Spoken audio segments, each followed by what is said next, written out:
Hello dear students, welcome to the class. કાઇનેમેટિક્સના crash કોર્સનો આજે આપણો ત્રીજો અને છેલ્લો લેક્ચર છે કે જેમાં બે ટોપિકની ડિસ્કશન કરવાની બાકી છે. એક છે એમાંથી ગ્રાફને રિલેટેડ જે કંઈ પ્રોબ્લેમ પૂછાય છે એક એની વાત કરવાના છે. ગ્રાફ કન્વર્ઝેશન કરતાં શીખવાના છે, એકબીજામાં ગ્રાફ કન્વર્ટ કરતા. જનરલી એક્સટી ગ્રાફ, વીટી ગ્રાફ અને એટી ગ્રાફ ત્રણ પ્રકારના ગ્રાફ શીખ્યા છે આ ચેપ્ટરમાં. અનકન્વેન્શનલ બીજા બે પ્રકારના ગ્રાફ આવે છે આ લેક્ચરમાં, એની પર ડિસ્કશન કરવાના છે. અને સાપેક્ષ ગતિ જે ઓલરેડી ક્લાસમાં સરસ મજાની રીતે શીખી ગયા હતા એની જસ્ટ ફોર્માલિટી પૂરી કરવાના છે, એટલે કે 4-5 MCQ એના કરાવી દઈશ એટલે એ કામ પૂરું થઈ જાય. તો આજના લેક્ચરનો મેજર પાર્ટ છે એ ગ્રાફ ઉપર ડિપેન્ડ છે આપણો, સમજાય છે? તો ત્રણ ગ્રાફ મેં દોરેલા છે, ઊભા પાર્ટ પાડેલા છે. આ એક્સટી ગ્રાફ, આના પરથી વીટી ગ્રાફ અને આના પરથી એટી ગ્રાફ, એવી રીતે આ અને એવી રીતે આ. તમે તમારી બુકમાં આડા કરી શકો છો. આ ત્રણ ગ્રાફ તો એકદમ ઇઝી છે, ઓલરેડી કમ્પેરિઝન કરી ચૂક્યા છીએ. આપને ખબર છે એક્સ વિરુદ્ધ ટીના આ ગ્રાફનો આલેખ જો તને પહેલા યાદ હોવું જોઈએ. એક્સટી ગ્રાફ હોય તો એનો ઢાળ મળે, એનો ક્ષેત્રફળ ના મળે. એક્સટી ગ્રાફનો ઢાળ તમને વેગ આપે, વીટી ગ્રાફનો ઢાળ તમને પ્રવેગ આપે, વીટી ગ્રાફનો એરિયા તમને સ્થાનાંતર આપે, અને એટી ગ્રાફનો ઢાળ ન મળે, એનું માત્ર ક્ષેત્રફળ મળે. અને એટલે જ વીટી ગ્રાફની જે મલ્ટીપર્પઝ ગ્રાફ હતો એટલે જ એના પ્રીવિયસ લેક્ચરમાં આપણે શું કરતા હતા, વીટી ગ્રાફના એપ્લિકેશન જોઈ હતી આપણે. બલૂન અને સ્ટોન વાળા પ્રોબ્લેમ જોઈ ગયા હતા, ત્યારબાદ રોકેટ પ્રોબ્લેમ જોઈ ગયા હતા. પ્રવેગિત અને પ્રતિપ્રવેગી ગતિ માટેના ગ્રાફ કેવા હોય એની ડિસ્કશન કરી, તેને શોર્ટકટ તમને મેળવી હતી. યાદ કરો, એ ઇફેક્ટિવ A1 × A2 છેદમાં A1 + A2 ટોટલ ટાઈમ આપેલો હોય મુસાફરીનો, બે વચ્ચેના ટુકડાનો આપેલા હોય, યાદ કરો. ઓકે, તો આ ગ્રાફને પહેલા તો એનાલિસિસ કરતા શીખીએ કે આમાં થીટા પહેલા તો કેવો છે. થીટા પહેલા તો કોન્સ્ટન્ટ છે અને થીટા છે <90 છે. થીટા <90 છે એટલે કે આનો ઢાળ છે એ tan થીટા, એ કેવો મળે, ધન મળે. અને થીટા કોન્સ્ટન્ટ હોય તો ઢાળ પણ કેવો થઈ જાય, v આપણને કેવો મળે, ધન મળે. અને કેવા મળે, કોન્સ્ટન્ટ મળે. v કોન્સ્ટન્ટ છે અને ઉપરના ભાગમાં છે એટલે પોઝિટિવ છે. હવે dv/dt સોરી, હવે વેગ તો અચળ છે, અચળનું વિકલન 0 થાય એટલે આનો પ્રવેગ મળી શકે નહીં. આ બીજામાં ગયો કે નહીં, ત્રણે ત્રણ ઓલરેડી સિમ્પલ છે. હવે અહીંયા તમે થીટા વિચારો, થીટા છે એ <90 છે અને કોન્સ્ટન્ટ છે, એટલે કે m અથવા તો એને કહી દો v, એટલે કે એનો ઢાળ tan થીટા મળે એ કેવો મળે, ઋણ મળે. એટલે વેગ થઈ ગયો ઋણ. જો અહીંયા જે કિંમત છે કેવી છે, -v છે. અહીંયા જે કિંમત છે +v છે. હવે આનું અચળનું વિકલન કેવું થશે, 0, એટલે આનો પ્રવેગ મળી શકે નહીં. અહીંયા જે પાર્ટિકલ છે એ સ્થિર છે. તમે વિચારો શા માટે, કારણ કે સમય ચેન્જ થતો જાય છે, એનું સ્થાન બદલતું નથી. સ્થાન કેવું છે, અચળ છે. સમય કોન્સ્ટન્ટ, સમય બદલાતો જશે પરંતુ સ્થાન એક ને એક જગ્યા, ફોર એક્ઝામ્પલ 5 મીટર હોય તો એ 5 મીટર પર છે. એટલે સ્થિર પદાર્થ હોય તો સ્થિર પદાર્થને વેગય ના હોય અને પ્રવેગ પણ હોય નહીં. તો આ ત્રણ ગ્રાફ તો એકદમ ઈઝી હતા. હવે જે ગ્રાફ છે એ પેરાબોલા વાળા ગ્રાફ છે, પરવલય. પહેલા એક વસ્તુ તને શીખવાડી દો, પછી ગ્રાફમાં આગળ વધીએ.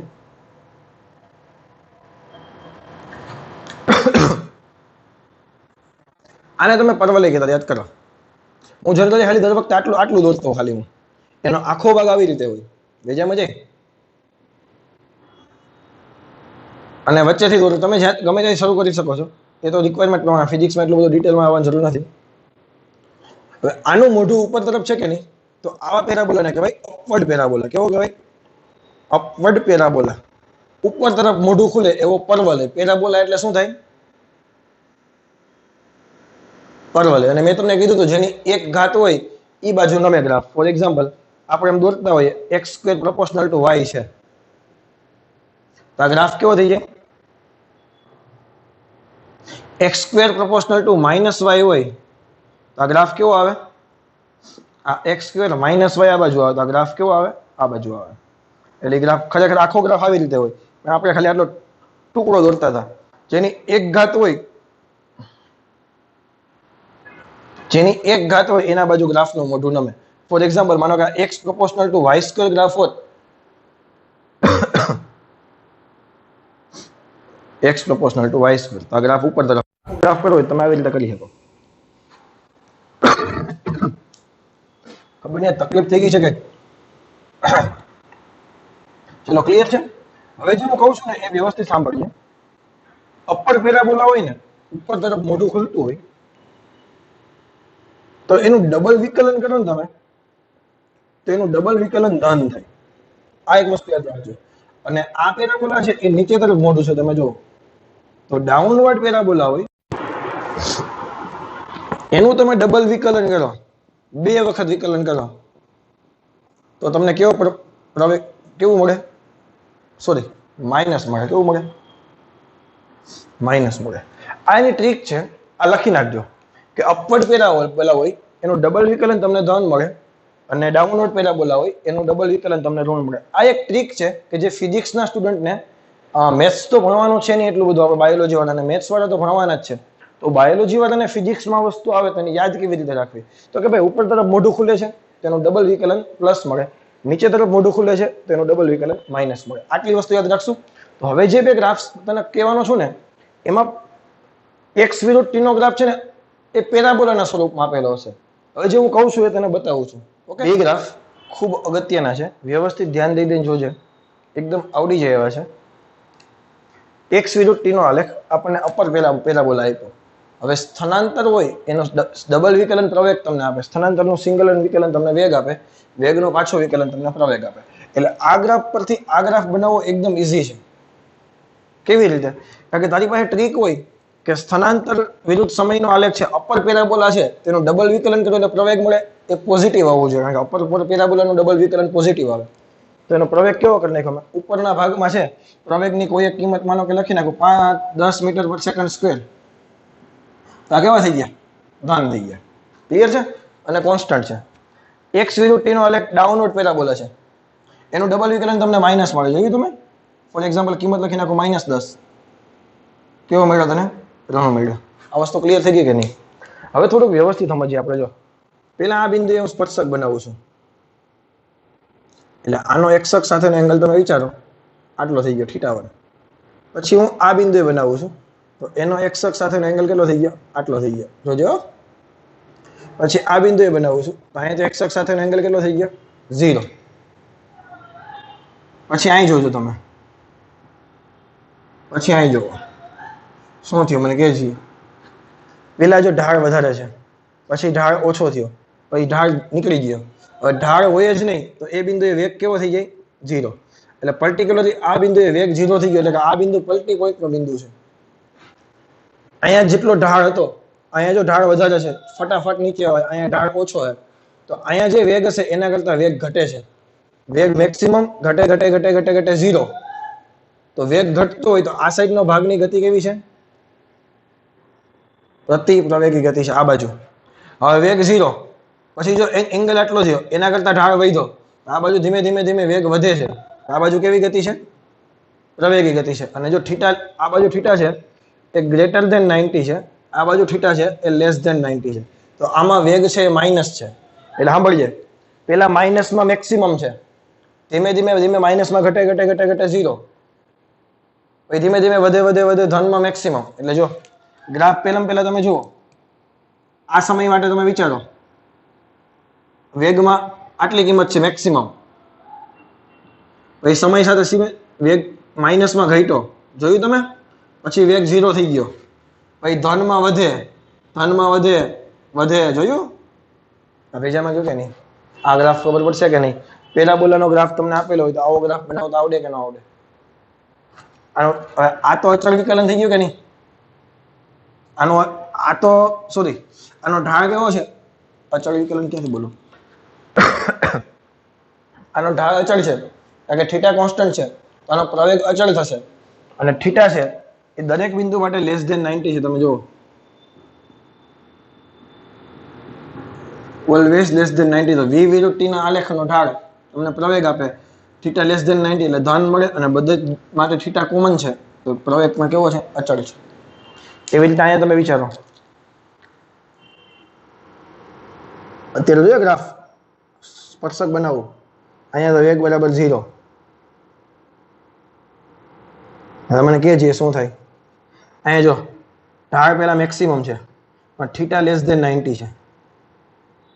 અહીંયા પણ ઢાળ મેક્સિમમ છે, સોરી ઢાળ આના કરતા ઢાળ અહીંયા ઘટ્યો પણ થીટા હજી લેસ ધેન 90 છે, એટલે કે આ વખતે વેગ આ બાજુ ધન છે, અહીંયા વેગ કેવો છે? ધન છે.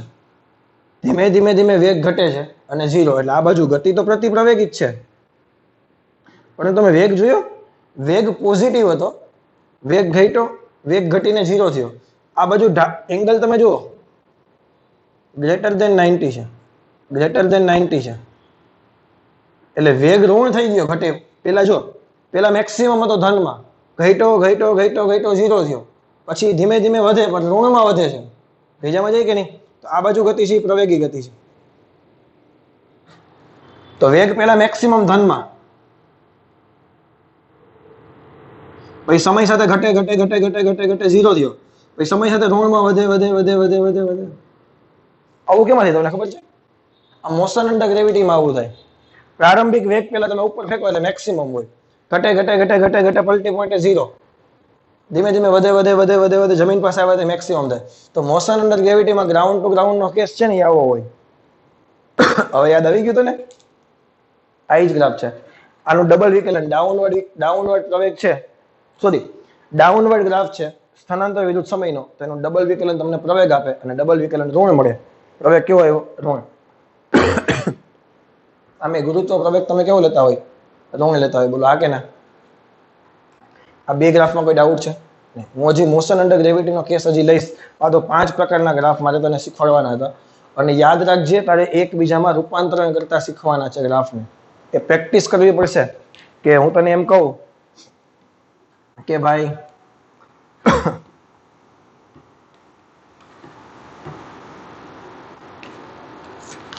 આપણે એમ કહીએ કે ભાઈ વી વિરુદ્ધ ટી નો આલેખ આવો છે, ચાલો વી વિરુદ્ધ ટી નો આલેખ આવો છે, તો આના માટે એક્સ વિરુદ્ધ ટી નો આલેખ બનાવો. કેવો બને? વેગ અચળ ક્યારે હોય? આ એના માટે એક્સ વિરુદ્ધ ટી નો આલેખ થઈ ગયો. જોવો તમે આગળના ગ્રાફમાં, આને પ્રવેગ હોય જ નહીં. તમને એમ કે વી વિરુદ્ધ ટી નો આલેખ આવો છે, તો આના માટે એક્સ વિરુદ્ધ ટી નો આલેખ બનાવવો હોય તો કેવો બને? અપવર્ડ પેરાબોલા બને. કેવો બને? અપવર્ડ પેરાબોલા બને. કારણ કે બીજો ભાગ તમે જોયો તો ને, આ જો ઉપરનો ભાગ છે કે નહીં, તો અપવર્ડ પેરાબોલા બને. આ વી વિરુદ્ધ ટી નો આલેખ આવી રીતે હોત, આનો ગ્રાફ ડાઉનવર્ડ પેરાબોલા બને. બીજામાં જાય તો થોડુંક પ્રોપર વિચારીને કરજો. એકદમ ઈઝી છે, અઘરું કંઈ છે નહીં. ગ્રાફના રૂપાંતરણ કરતા તમને આવડતા હોવા જોઈએ. હું 1-2 દાખલા કરાવીશ એટલે વાંધો નહીં આવે. છે થોડુંક અઘરું, JEE લેવલનું છે. નીટ વાળા બચ્ચાને બહુ કંઈ ચિંતા કરવાની જરૂર નથી, પરંતુ કરવું તો પડશે જ. કારણ કે હવે તમને લોકોને કદાચ તો હજી ખબર નહીં હોય, કારણ કે હવે એમ્સ અને નીટ બંને ભેગી થઈ ગઈ છે. ખબર છે કે નહીં કોઈને? એમ્સ કરીને કોલેજ આવે તો ખબર કે નહીં? એમ્સ આવે ને, મેડિકલ કોલેજ છે. તો હવે રાજકોટમાં ચાલુ થાય છે, લગભગ એવું કહે છે કે આ વર્ષે ચાલુ થઈ જશે.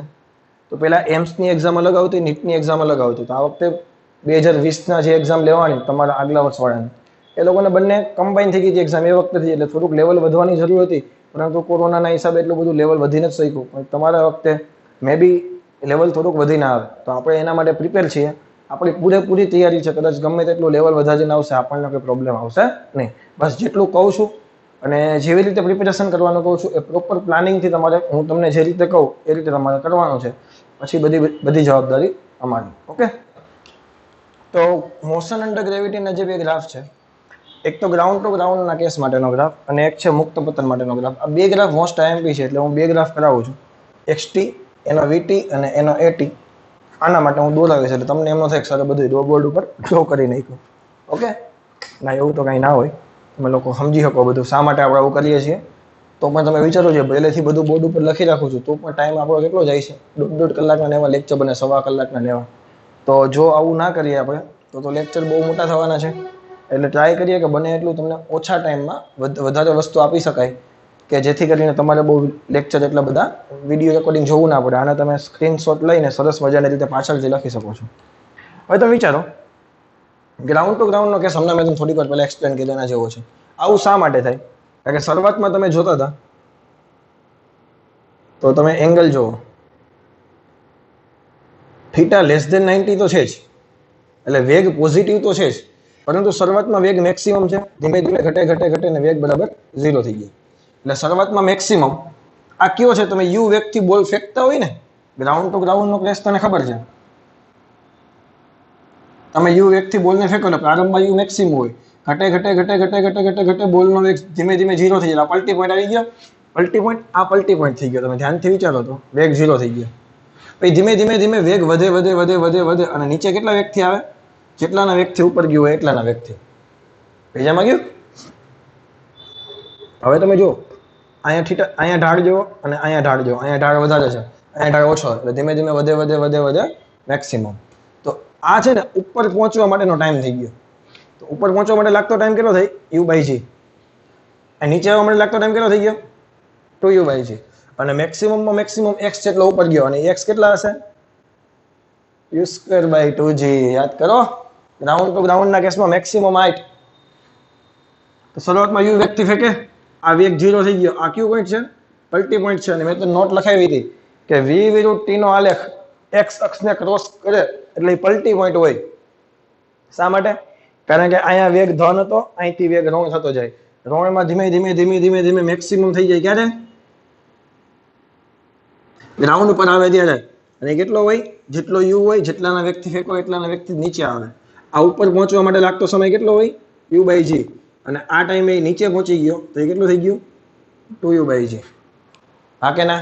કમ્પેરિઝન કરો તને ખબર પડી જાય. આ v વિરુદ્ધ t ના આલેખનું ક્ષેત્રફળ છે એ ઉપર જતું સ્થાનાંતર બતાવે. આનો તમે એરિયા ફાઇન્ડ કરો તો u²/2g માં જેટલો આન્સર આવે ને એટલો જ આન્સર આનો આવે. કારણ કે v વિરુદ્ધ t ના આલેખનું ક્ષેત્રફળ તને સ્થાનાંતર આપે. તો અહીંયાથી તમે ઉપર પહોંચી ગયા પલટી પોઈન્ટ સુધી, તો ઉપર જવા માટેનું જેટલું સ્થાનાંતર કર્યું ને એટલું આની મદદથી મળે. સર ઈ કેમ? તો આનો એરિયા ગોતો. 1/2 પાયો કેટલો છે? u. વેધ કેટલો છે? u/g.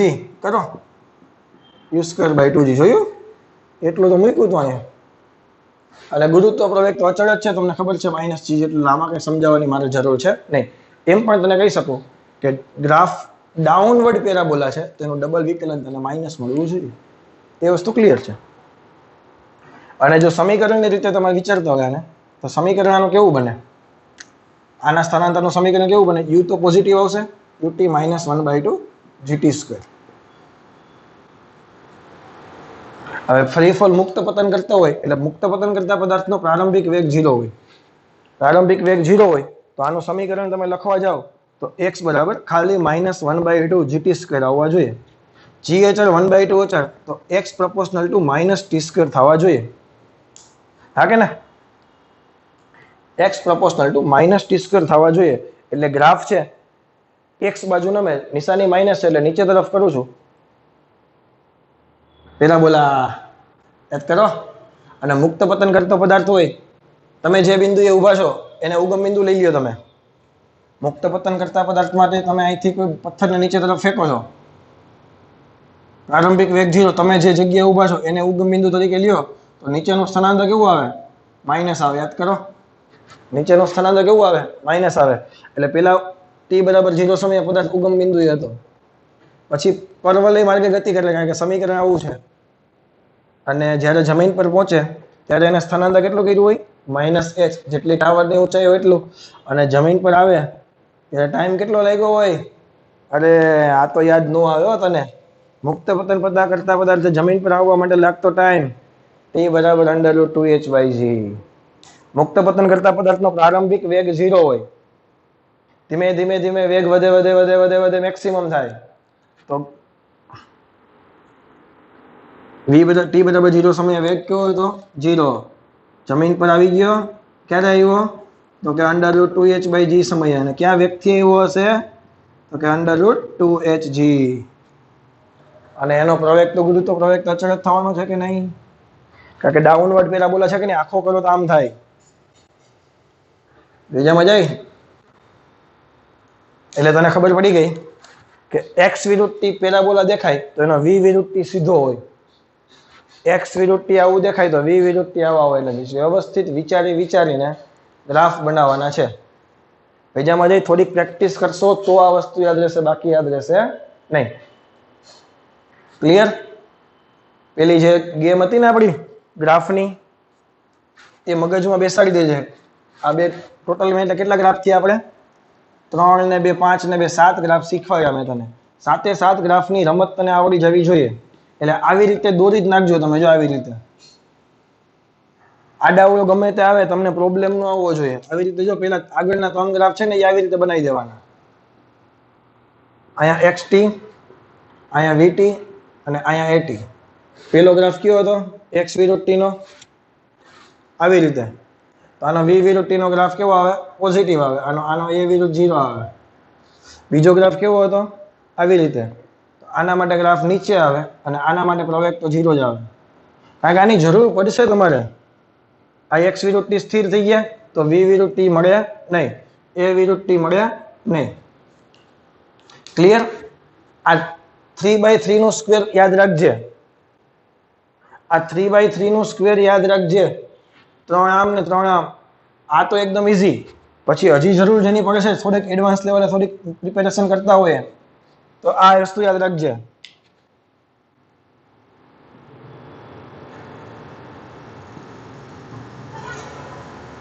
Upward parabola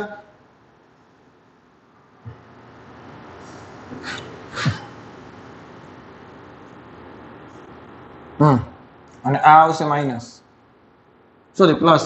upward parabola double વિકલન પ્લસ થાય. પછી ડાઉનવર્ડ પેરાબોલા ગ્રાફ આવશે આવી રીતે અને આ આવશે નેગેટિવમાં. પછી મોશન અંડર ગ્રેવિટીનો ગ્રાફ.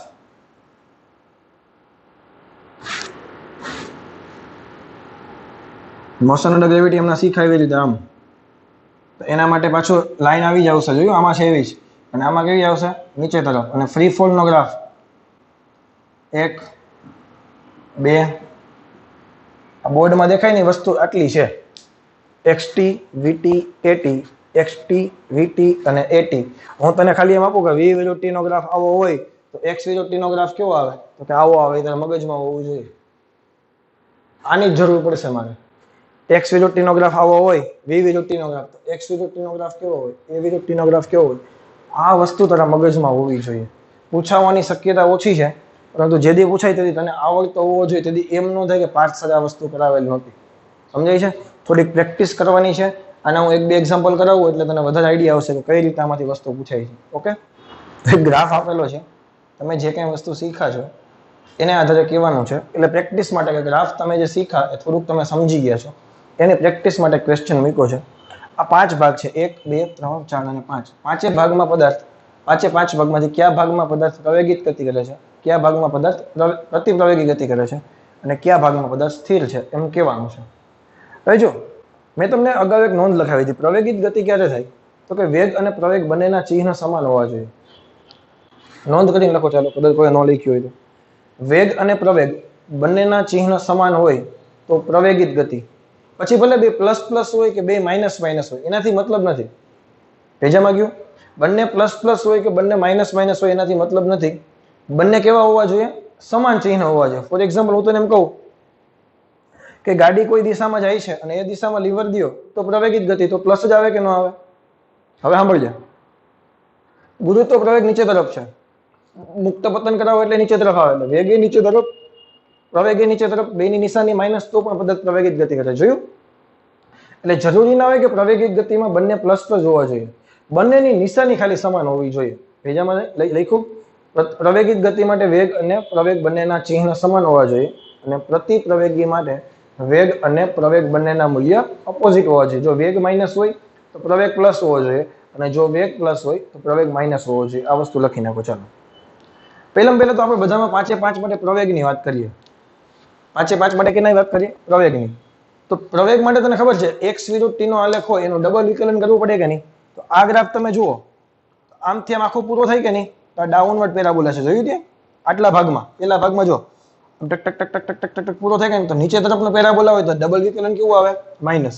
એટલે આ ભાગમાં એ કેવા છે? માઇનસ. કઈ રીતે આવ્યું એ તમારે શોર્ટમાં લખવું હોય તો આને ભાગ પાડી દો. પ્રોપર એનાલિસિસ કરવી તમારે લખવું હોય તો લખી નખાય કે એ બી ભાગ માટે નીચે લખાય કે ભાઈ એ બી ભાગની ડિસ્કશન કરીએ તો ગ્રાફ કેવો છે? નીચે તરફ છે. ડાઉનવર્ડ પેરાબોલા છે. ડબલ વિકલન કેવું આવે? ઋણ આવે તો પ્રવેગ કેવો થઈ ગયો? ઋણ. આમાં તો ઢાળ છે જ નહીં. સીધી રેખા હોય તો પ્રવેગ તો 0 જ આવે કે ન આવે? અને સીધી રેખા હોય તો વેગ પણ 0 જ આવે. યાદ કરો. કારણ કે વેગ ક્યાંથી મળે? વેગ ક્યાંથી મળે? ઢાળ પરથી. જોવાનો ઢાળ. તો પેલા આના માટે ઢાળ વિચારો. ચાલો, આના માટે આટલો, આના માટે આટલો. થીટા જોવો છીએ, થીટા લેસ ધેન 90 છે. થીટા ઘટતો જાય છે, ઢાળ ઘટતો જાય છે. ઘટી ઘટી ઘટીને અહીંયા 0 થઈ ગયો, પરંતુ ઢાળ જે પોઝિટિવ છે તમે જુઓ, કારણ કે થીટા લેસ ધેન 90 છે. એટલે વેગ કેવો આવશે? પોઝિટિવ. શા માટે? તો કે થીટા લેસ ધેન 90 છે. તો બંનેની ચિહ્ન કેવા આવ્યા? વિરુદ્ધ આવ્યા. આ ગતિ કેવી થઈ ગઈ? આમાં પ્રતિપ્રવેગી ગતિ કરે છે. અને દેખાય તને જો, વેગ પોઝિટિવ હતો, પ્રવેગ માઇનસ હતો, એટલે ઘટી ઘટી ઘટી ઘટી 0 થઈ ગયો. અહીંયા ઢાળ છે નહીં, કારણ કે થીટા પણ કેવો છે? 0. વેગ 0 અને પ્રવેગ 0 હોય તો પદાર્થ કેવો હોય? સ્થિર હોય. આમે ખબર પડે કે x વિરુદ્ધ t નો ગ્રાફ છે. ટાઈમ વધતો જાય, x તો એની જગ્યાએ ફિક્સ છે. અહીંયા તમે વિચારો, આ પેરાબોલા કેવો થાય? અહીંથી પૂરો કરો આખો. આમ અપર સાઈડ પેરાબોલા આવ્યો કે નહીં? અહીં લખી નાખો, ડાઉનવર્ડ પરવલય. અહીંયા અપર પેરાબોલા આવ્યો કે નહીં? તો એ કેવો આવશે? પોઝિટિવ. સમજો, આમ પૂરો કરો, ટક ટક આમ કરીને પૂરો કરી નાખજો એટલે થઈ જાય, ખબર પડી જાય. એંગલ જોવો જોઈએ. અત્યારે અહીં એંગલ આટલો, આ એંગલ આટલો. ભલે બંનેમાં એંગલ વધતો જાય છે અહીંથી આમ કરતા, પરંતુ થીટા કેવો છે? લેસ ધેન 90 છે. એટલે વેગ પોઝિટિવ આવશે કે નહીં આવે? બંનેની નિશાની સમાન છે તો ગતિ કેવી થઈ ગઈ?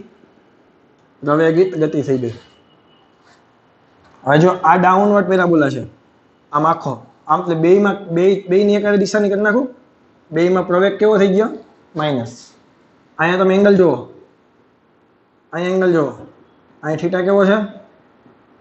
Less than 90. તો વેગ કેવો આવ્યો? પોઝિટિવ. અહીંયા વિચારો, થીટા કેટલો આવ્યો? Greater than 90. તો વેગ કેવો આવ્યો? નેગેટિવ. તો આ ગતિ કેવી થઈ ગઈ? બંને નિશાની અલગ અલગ. પ્રતિપ્રવેગી. આ ગતિ કેવી થઈ ગઈ? પ્રવેગિત. હવે ભેજામાં ગયું. કેવી રીતે પૂછી શકાય આમાંથી એમસીક્યુ? આવા એમસીક્યુ માંથી પૂછાઈ શકે કયા ભાગમાં પદાર્થ પ્રવેગિત ગતિ કરે, કયા ભાગમાં મેક્સિમમ પ્રવેગ હશે. તો મેક્સિમમ પ્રવેગ કેમાં હશે? મેક્સિમમ પ્રવેગ કેમાં હશે? ખબર પડે? ન પડે હજી. અહીંથી એમ ડાયરેક્ટ ખબર પડી શકે નહીં. ભેજામાં જઈ ડાયરેક્ટ આનામાંથી v વિરુદ્ધ t નો આલેખ દોરો, એનો ઢાળ નક્કી કરો, પછી આપણને ખબર પડે. એટલે આ ક્વેશ્ચનમાં ડાયરેક્ટ આપણને શું પૂછી શકે કે કઈ જગ્યાએ વેગ કેટલો છે. તને એમ કહે કે આ બિંદુએ વેગ કેટલો થાય, કયો જી? હાલો, આ p બિંદુએ વેગ કેટલો થાય? p બિંદુએ વેગ 0 થાય. શા માટે? કારણ કે અહીંયા લાઈન સીધી છે. આગલા લેક્ચરમાં કહ્યું તો યાદ કરો એક વખત. એટલે થોડુંક વિચારીને કરશો તો વાંધો આવશે નહીં. x વિરુદ્ધ t ના આલેખનો ઢાળ વેગ આપે. ડાઉન પેરાબોલા હોય તો એનું ડબલ વિકલન જોવાનું, એટલે પ્રવેગ મળી જાય. અત્યાર લગીની જે કંઈ ડિસ્કશન કરી એ તમારી ભાષામાં તમારે એક પેજમાં નોટ્સ કરીને લખી નાખજો, એટલે તમને પ્રોબ્લેમ આવશે નહીં. ત્યાર પછીનો સૌથી નકામો ગ્રાફ એ છે એટી ગ્રાફ. બહુ રેર કેસમાં પૂછાય, કારણ કે એટી ગ્રાફ એક ગ્રાફ એવો છે કે જેનો ખાલી એરિયા તમને મળે. તો માનો કે એટી ગ્રાફ મેં સેમ્પલ માટે આપ્યો છે, તો ઉપરનો એરિયા પોઝિટિવ લઈએ, નીચેનો એરિયા નેગેટિવ લેવાનો. એ આપણને ખબર છે, કારણ કે નીચેના એરિયામાં એ કેવો હોય? માઇનસ હોય. તો એટી ગ્રાફમાં એક જ વસ્તુ મળે, તને શું મળે? એનો એરિયા. તો એનો એરિયા લખી નાખો તો તને શું આપે? Change in velocity. વેલોસિટીમાં થતો ફેરફાર આપે. એટલે કે a1 - a2 તમે કરો તો v ફાઇનલ - v ઇનિશિયલ બંને વચ્ચેનો ડિફરન્સ તમને મળે. તો આની મદદ તમે એક જ વસ્તુ ફાઇન્ડ કરી શકો. શું ફાઇન્ડ કરી શકો? સરેરાશ પ્રવેગ એક મળે. કારણ કે સરેરાશ પ્રવેગ એટલે શું થાય? સરેરાશ વેગના છેદમાં વેગમાં થતો ફેરફાર છેદમાં સમયમાં થતો ફેરફાર. તો વેગમાં થતો ફેરફાર શું છે? vf - vi. અને સમય tf - ti. અને vf - vi છે, બીજું કંઈ નથી, એરિયા છે. તો એટી ગ્રાફ છે, બહુ નકામો છે, બહુ રેર કેસમાં આમાંથી એમસીક્યુ બનતા હશે. તો તમારી બુકમાં નોટ લખેલી રાખજો. હવે હું તને જે બે ગ્રાફ શીખવાનો છું એ છે અનકન્વેન્શનલ ગ્રાફ છે. કેવા ગ્રાફ છે? અનકન્વેન્શનલ. એક ગ્રાફ છે v² x નો ગ્રાફ છે, અને એક ગ્રાફ છે a વિરુદ્ધ x નો ગ્રાફ છે. તો બે ગ્રાફ કામના છે, ક્યારેક ક્યારેક પૂછાઈ જાય. તો હવે શું ગ્રાફ છે એની ડિસ્કશન કરાવું છું.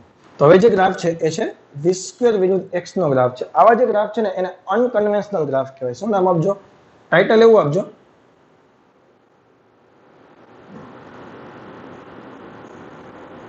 અનકન્વેન્શનલ ગ્રાફ. એમાં બે ગ્રાફ આપણે શીખવાના છે. એમાં પહેલો ગ્રાફ છે v² વિરુદ્ધ x નો ગ્રાફ છે. હવે તમે વિચારો, કોઈ પણ ગ્રાફ હોય, હું તમને એમ કહું કે ભાઈ x વિરુદ્ધ t નો ગ્રાફ છે, આનો તમે ઢાળ ફાઇન્ડ કરો એટલે શું કરો, dy by dt કરો, dy by dx કરવું પડે કે નહીં આપણે? તો y અક્ષ ઉપર પેલું હોય એટલે કે dx અને x અક્ષ ઉપર કોણ છે તો કે t, તો dx by dt થાય કે નહીં? તો સેમ અહીંયા મારે આનો ઢાળ ફાઇન્ડ કરવો હોય તો dy by dx પ્રમાણે x અક્ષ ઉપર કોણ છે તો કે x અને y અક્ષ ઉપર કોણ છે તો કે v સ્ક્વેર. આનો વિકલન કરો તો ઘાતનું વિકલન પેલા થઈ જાય કે નહીં? 2 આગળ આવી ગયા 2v dv by dx, v square નું વિકલન 2v અને પાછો v નું વિકલન કરો તો dv by dx. અને થોડુંક તમે ધ્યાનથી વિચારો તો v dv by dx કાલના લેક્ચરમાં તમને શીખવાડ્યું હતું મેં, પ્રવેગ થાય કે જ્યારે જ્યારે v is a function of x હોય, ત્યારે v is a function of x હોય ત્યારે તારે ટાઈમ જોતો, ત્યારે તારે પ્રવેગ જોતો હોય તો v નું સંકલન વિકલન કરવાનું, બટ કેવી રીતે? x ની સાપેક્ષે વિકલન કરવાનું, યાદ કરો. બોલા કે ના? ફોર એક્ઝામ્પલ આમાં એક તને એક્ઝામ્પલ આપું, માનો કે v સ્ક્વેર x છે અને ગ્રાફ તને આવી રીતે આપેલો છે, અહીંયા માનો કે 16 છે, એકમ જોજો મીટર સ્ક્વેર પ્રતિ સેકન્ડ સ્ક્વેર લખું, શા માટે? કારણ કે વેગનો વર્ગ છે અને અહીં લખી નાખો 4, આ લખી નાખો મીટરમાં. ક્લિયર? તો આ ગ્રાફ પરથી તને પ્રવેગ ગોતવાનું કહે, ઓ સર આનો પ્રવેગ કેમ ગોતવો હોય કે, તો આપણે મૂંઝાઈ જઈએ કે નહીં? તો આપણને ડાયરેક્ટ ખબર હોવી જોઈએ પ્રવેગ બરાબર શું થાય, સ્લોપ ભાગ્યા 2. અહીંથી ડાયરેક્ટ ખબર પડી ગઈ પ્રવેગ બરાબર શું થાય, સ્લોપ ભાગ્યા 2. જો આજ તમે કરેલું હોય તો. અને આનો સ્લોપ પહેલા તો જુઓ વ્યવસ્થિત જુઓ તો θ ગ્રેટર ધેન 90 છે, એટલે સ્લોપ પહેલા તો નેગેટિવ આવશે એટલે માઇનસ. અને આનો ઢાળ જોતો હોય તો θ અહીં થાય તો tan θ ને ઢાળ કહેવાય કે નહીં? tan θ એટલે સામેની બાજુ છેદમાં પાસેની બાજુ, સામેની બાજુ 16 પાસેની બાજુ 4, તો કેટલો આવ્યો ઢાળ? કેટલો આવ્યો? 4 આવ્યો કે નહીં? -4 ભાગ્યા 2, તો પ્રવેગ કેટલો આવ્યો? -2 મીટર પ્રતિ સેકન્ડ. ઓપ્શનમાં 2 મીટર પ્રતિ સેકન્ડ સ્ક્વેર હોય. આપણે બધું આવડતું હોય પણ જો આવી ભૂલ થઈ જાય આપણાથી તો આ બધી વસ્તુ નકામી થાય. 2 ટીક કરીને આવો, જવાબ આવે -2, કારણ કે ઢાળ કેવો છે? નેગેટિવ છે. એ ક્લિયર છે? અને એક એ એક્સ ગ્રાફ છે, બીજો ગ્રાફ. ફોર એક્ઝામ્પલ હું એક ગ્રાફ બનાવું, માનો કે એ એક્સ ગ્રાફ મેં આવો બનાવ્યો, તો એમાં આ એ હોય કે નહીં અને આટલો ભાગ એક્સ હોય કે નહીં? આનો તમે એરિયા ફાઇન્ડ કરો, એરિયા શું થાય? a into x. જોજો એક ટ્રીક તને બનાવી દઉં છું. એરિયા શું થાય? a ઇન્ટુ એક્સ થાય કે ન થાય? હવે એક સમીકરણ તને ખબર છે, v square minus u square બરાબર 2ax. તો v square minus u square by 2 બરાબર ax બરાબર એરિયા.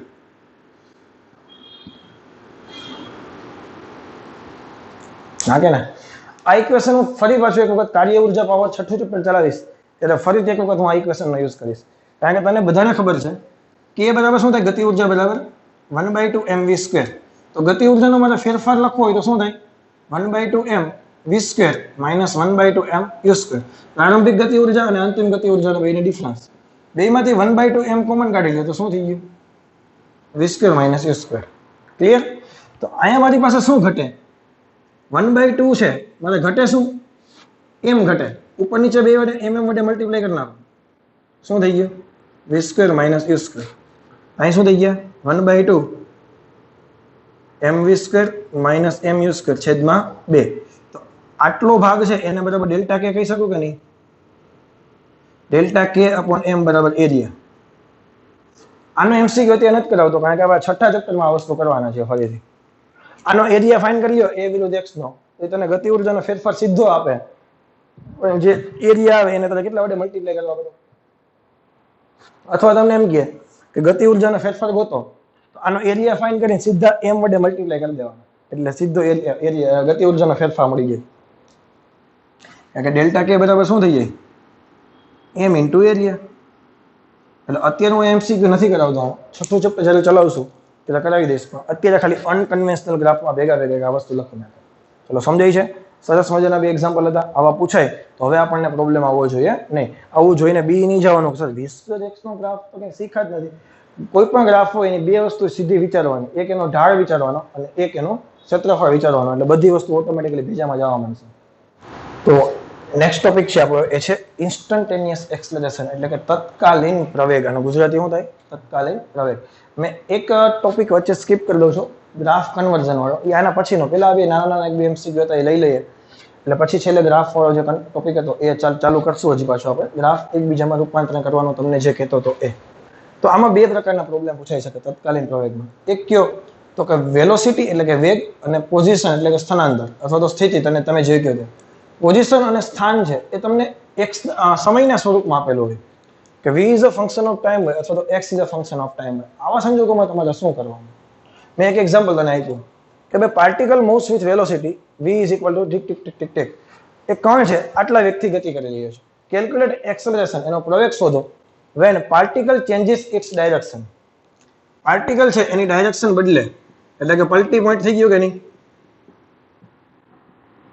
એટલે કે વેગ 0 થઈ ગયો કે નહીં. તો આ પ્રકારના એમસીક્યુ સૌથી ઈઝીમાં ઈઝી. કારણ કે જો આમાં તો x, ફોર એક્ઝામ્પલ હમણાં હું તને કહું, ચાલો પેલા આ કેલ્ક્યુલેશન સોલ્વ કરીએ. અત્યારે આપણને શું આપેલું છે?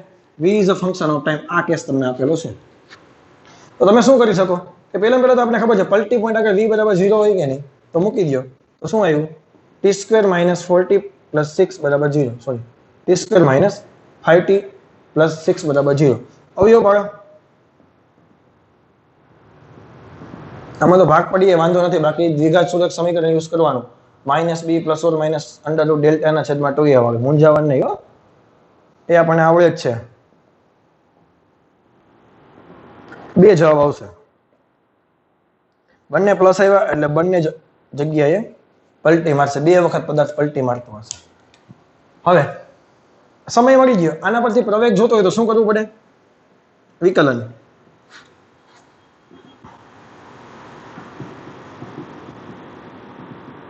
હા ચલો, t² નું વિકલન 2t, 5t નું વિકલન 5, અચળ નું વિકલન 0. આ પ્રવેગ આવી ગયો. બે વખત જોઈએ, એક t બરાબર 2a જોઈએ અને એક t બરાબર 3 આગળ જોઈએ. t બરાબર 2 આગળ મૂકશો તો 2 મૂકો, 2 દુ 4 - 1 -1 મીટર પ્રતિ સેકન્ડ સ્ક્વેર, અને 3 મૂકો, 3 દુ 6 - 5 1. બે જવાબ આવે. દાખલો પૂરો થઈ ગયો. આ ઈઝીમાં ઈઝી. પણ જો x વિરુદ્ધ t કીધું હોત તો, x વિરુદ્ધ t કીધું હોત તો એક સ્ટેપ વધારવું પડે, પેલા વિકલન કરવું પડે. x is a function of time હોત તો પેલા વિકલન કરીને v is a function of time કરવું પડે. પછી આમાં પલટી પોઈન્ટ માટે t બરાબર 0 મૂકી અને બે ટાઈમની કિંમત ગોતી લેવાની. v બરાબર 0 એટલે પલટી પોઈન્ટ, એટલે ટાઈમની કિંમત ગોતી લેવાની. પછી પાછું વિકલન કરવાનું. પછી આટલું સ્ટેપ. આપણે જો વેગ ન આપેલો હોય તો પેલા વેગ ગોતવો પડે. એટલે હવે કરાવવાની જરૂર નથી. કે તને x ના સ્વરૂપમાં આપ્યું હોત તો પેલા વિકલન કરીને વેગ ગોતત, પછી 0 મૂકત ને આવું બધું કરે. હવે જે હું કહું છું ને બીજો કેસ આનો, કે t is a function of x હોય, ટાઈમ આપેલો હોય પણ x ના સ્વરૂપમાં આપેલો હોય. આવો તમે એમસીક્યુ જોયો તો ગયા હશે. કરાવો એટલે તને વધારે આઈડિયા આવશે. તમે બધા એમસીક્યુ જોઈ ગયા છો, ક્યાંક ને ક્યાંક તમારે આડા એવો હશે. હવે આમાં તમને t આપેલો છે, એ x ના ફંક્શનમાં આપેલો છે. ક્લિયર છે? તો આમાં પ્રવેગ તમારે જોતો હોય તો પેલા x ને કરતા ન બનાવાય, બુદ્ધિ દોડાવાય કે v બરાબર છે ને dx/dt હોય. તો અહીંયા તો મારી પાસે t છે, તો જો હું t નું x ની સાપેક્ષે કરી નાખું તો મને dt/dx મળે કે ન મળે? તો dt/dx એટલે બીજું કઈ નથી, 1/v છે. તો અહીંયા આપણે પેલા શું કરી નાખીએ? હું સ્ટેપ બધા લખું છું. x ની સાપેક્ષે વિકલન કરીએ તો શું થાય? dt/dx is equal to alpha તો અચળ છે, તો x² નું શું થઈ ગયું? 2x વત્તા બીટા. એટલે આ ખરેખર તમે વિચારો ને તો 1/v છે. 1/v બરાબર શું થાય? 2αx + beta. લગાવો બે બાજુ પલટી, એટલે v બરાબર શું આવી ગયા? 1/2αx + beta. હવે અહીંથી પ્રવેગ જોતો હોય તો a બરાબર શું થાય? dv/dt. બટ તને પહેલા હું એક યાદ કરાવી દઉં. d/dx 1/x હોય તો આનું વિકલન શું થાય? -1/x². નહીં યાદ આવે ને? નો યાદ આવે તો વિચારવાનું. 1/x ને શું લખાય? x ની -1, એટલે ઘાત આગળ આવે, -1 થઈ ગયા, ઘાત વધે, ઘાતમાંથી એક બાદ થઈ ગયા એટલે -2 થઈ ગયા, -2 નીચે ગયા એટલે પ્લસ થઈ ગયા. તો 1/x નું વિકલન શું થાય? -1/x². હવે સાંભળીએ. તો આપણી પાસે આટલો મોટો x છે, તો આનું વિકલન શું થઈ ગયું? -2αx + beta into square. હવે અહીંયા x હોય તો x નું x ની સાપેક્ષે 1 થાય. સાંભળીએ, અહીંયા t હોત તો શું કરવું પડે મારે? પેલા x નું કરી નાખ્યું ઘાત વાળું, પછી પાછું x નું પણ કરવું પડે કે નહીં? પેલા ઘાતનું કરી નાખ્યું t ની સાપેક્ષે, હવે x નો કર્યું તો dx by dt છે કે નહીં? હવે મારે આટલાનું શું થયું? માઇનસ કરીને આખા કૌંસનો સ્ક્વેર, આખા કૌંસનું પાછું કરવું પડશે કે નહીં? x t ની સાપેક્ષે આ ભેજામાં ગયું -1/2 alpha x plus beta એનો સ્ક્વેર. 2 alpha અચળ છે, x નું વિકલન dx by dt અને બીટા નું વિકલન 0. t ની સાપેક્ષે કરીએ ને. હવે તો v મળી ગયો તો v પછી t ની સાપેક્ષે કરવું પડે. પેલા x ની સાપેક્ષે કરી દો, થોડીક સ્ટેપ બુદ્ધિ વિચારવાની હતી. તો અહીંયા શું થઈ ગયું? -1/2 alpha x beta no square 2 alpha dx by dt ને v કહેવાય. dx by dt ને v કહેવાય. હવે જો આનો સ્ક્વેર કરી નાખું તો આનો સ્ક્વેર થાય કે નહીં?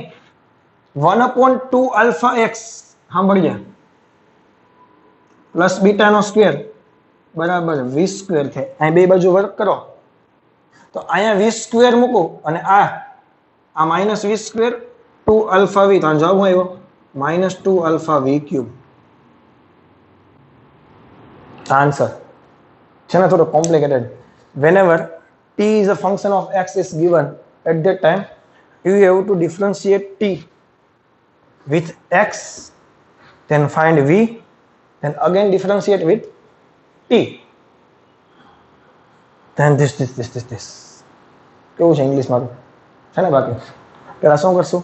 t is a function of x હોય ત્યારે પેલા x ની સાપેક્ષે વિકલન કરીને વેગ મેળવશું, પછી વેગનો વિકલન કરીને પ્રવેગ મેળવશું. થોડુંક વ્યવસ્થિત ધ્યાન દઈ દઈને. આ એક એમસીક્યુ થોડોક અઘરો હતો. શોર્ટકટ આપું એક આમાં, તને યાદ રહી જાય તો સૌથી બેસ્ટ ક્યારે યુઝ કરવાની શોર્ટકટ? તો કે જ્યારે t is a function of x is given, whenever t is a function of x is given at that time a is equal to minus, ગુજરાતીમાં લખવા દે ને કા, ડબલ વિકલન ઇન્ટુ v ક્યુબ. આ 100% સાચી છે. જે સ્ટેપ તને આપેલું હોય ને એનું ડબલ વિકલન કરવાનું. આનું ડબલ વિકલન કરવું એટલે શું થાય? પેલા તો આપેલો શું છે?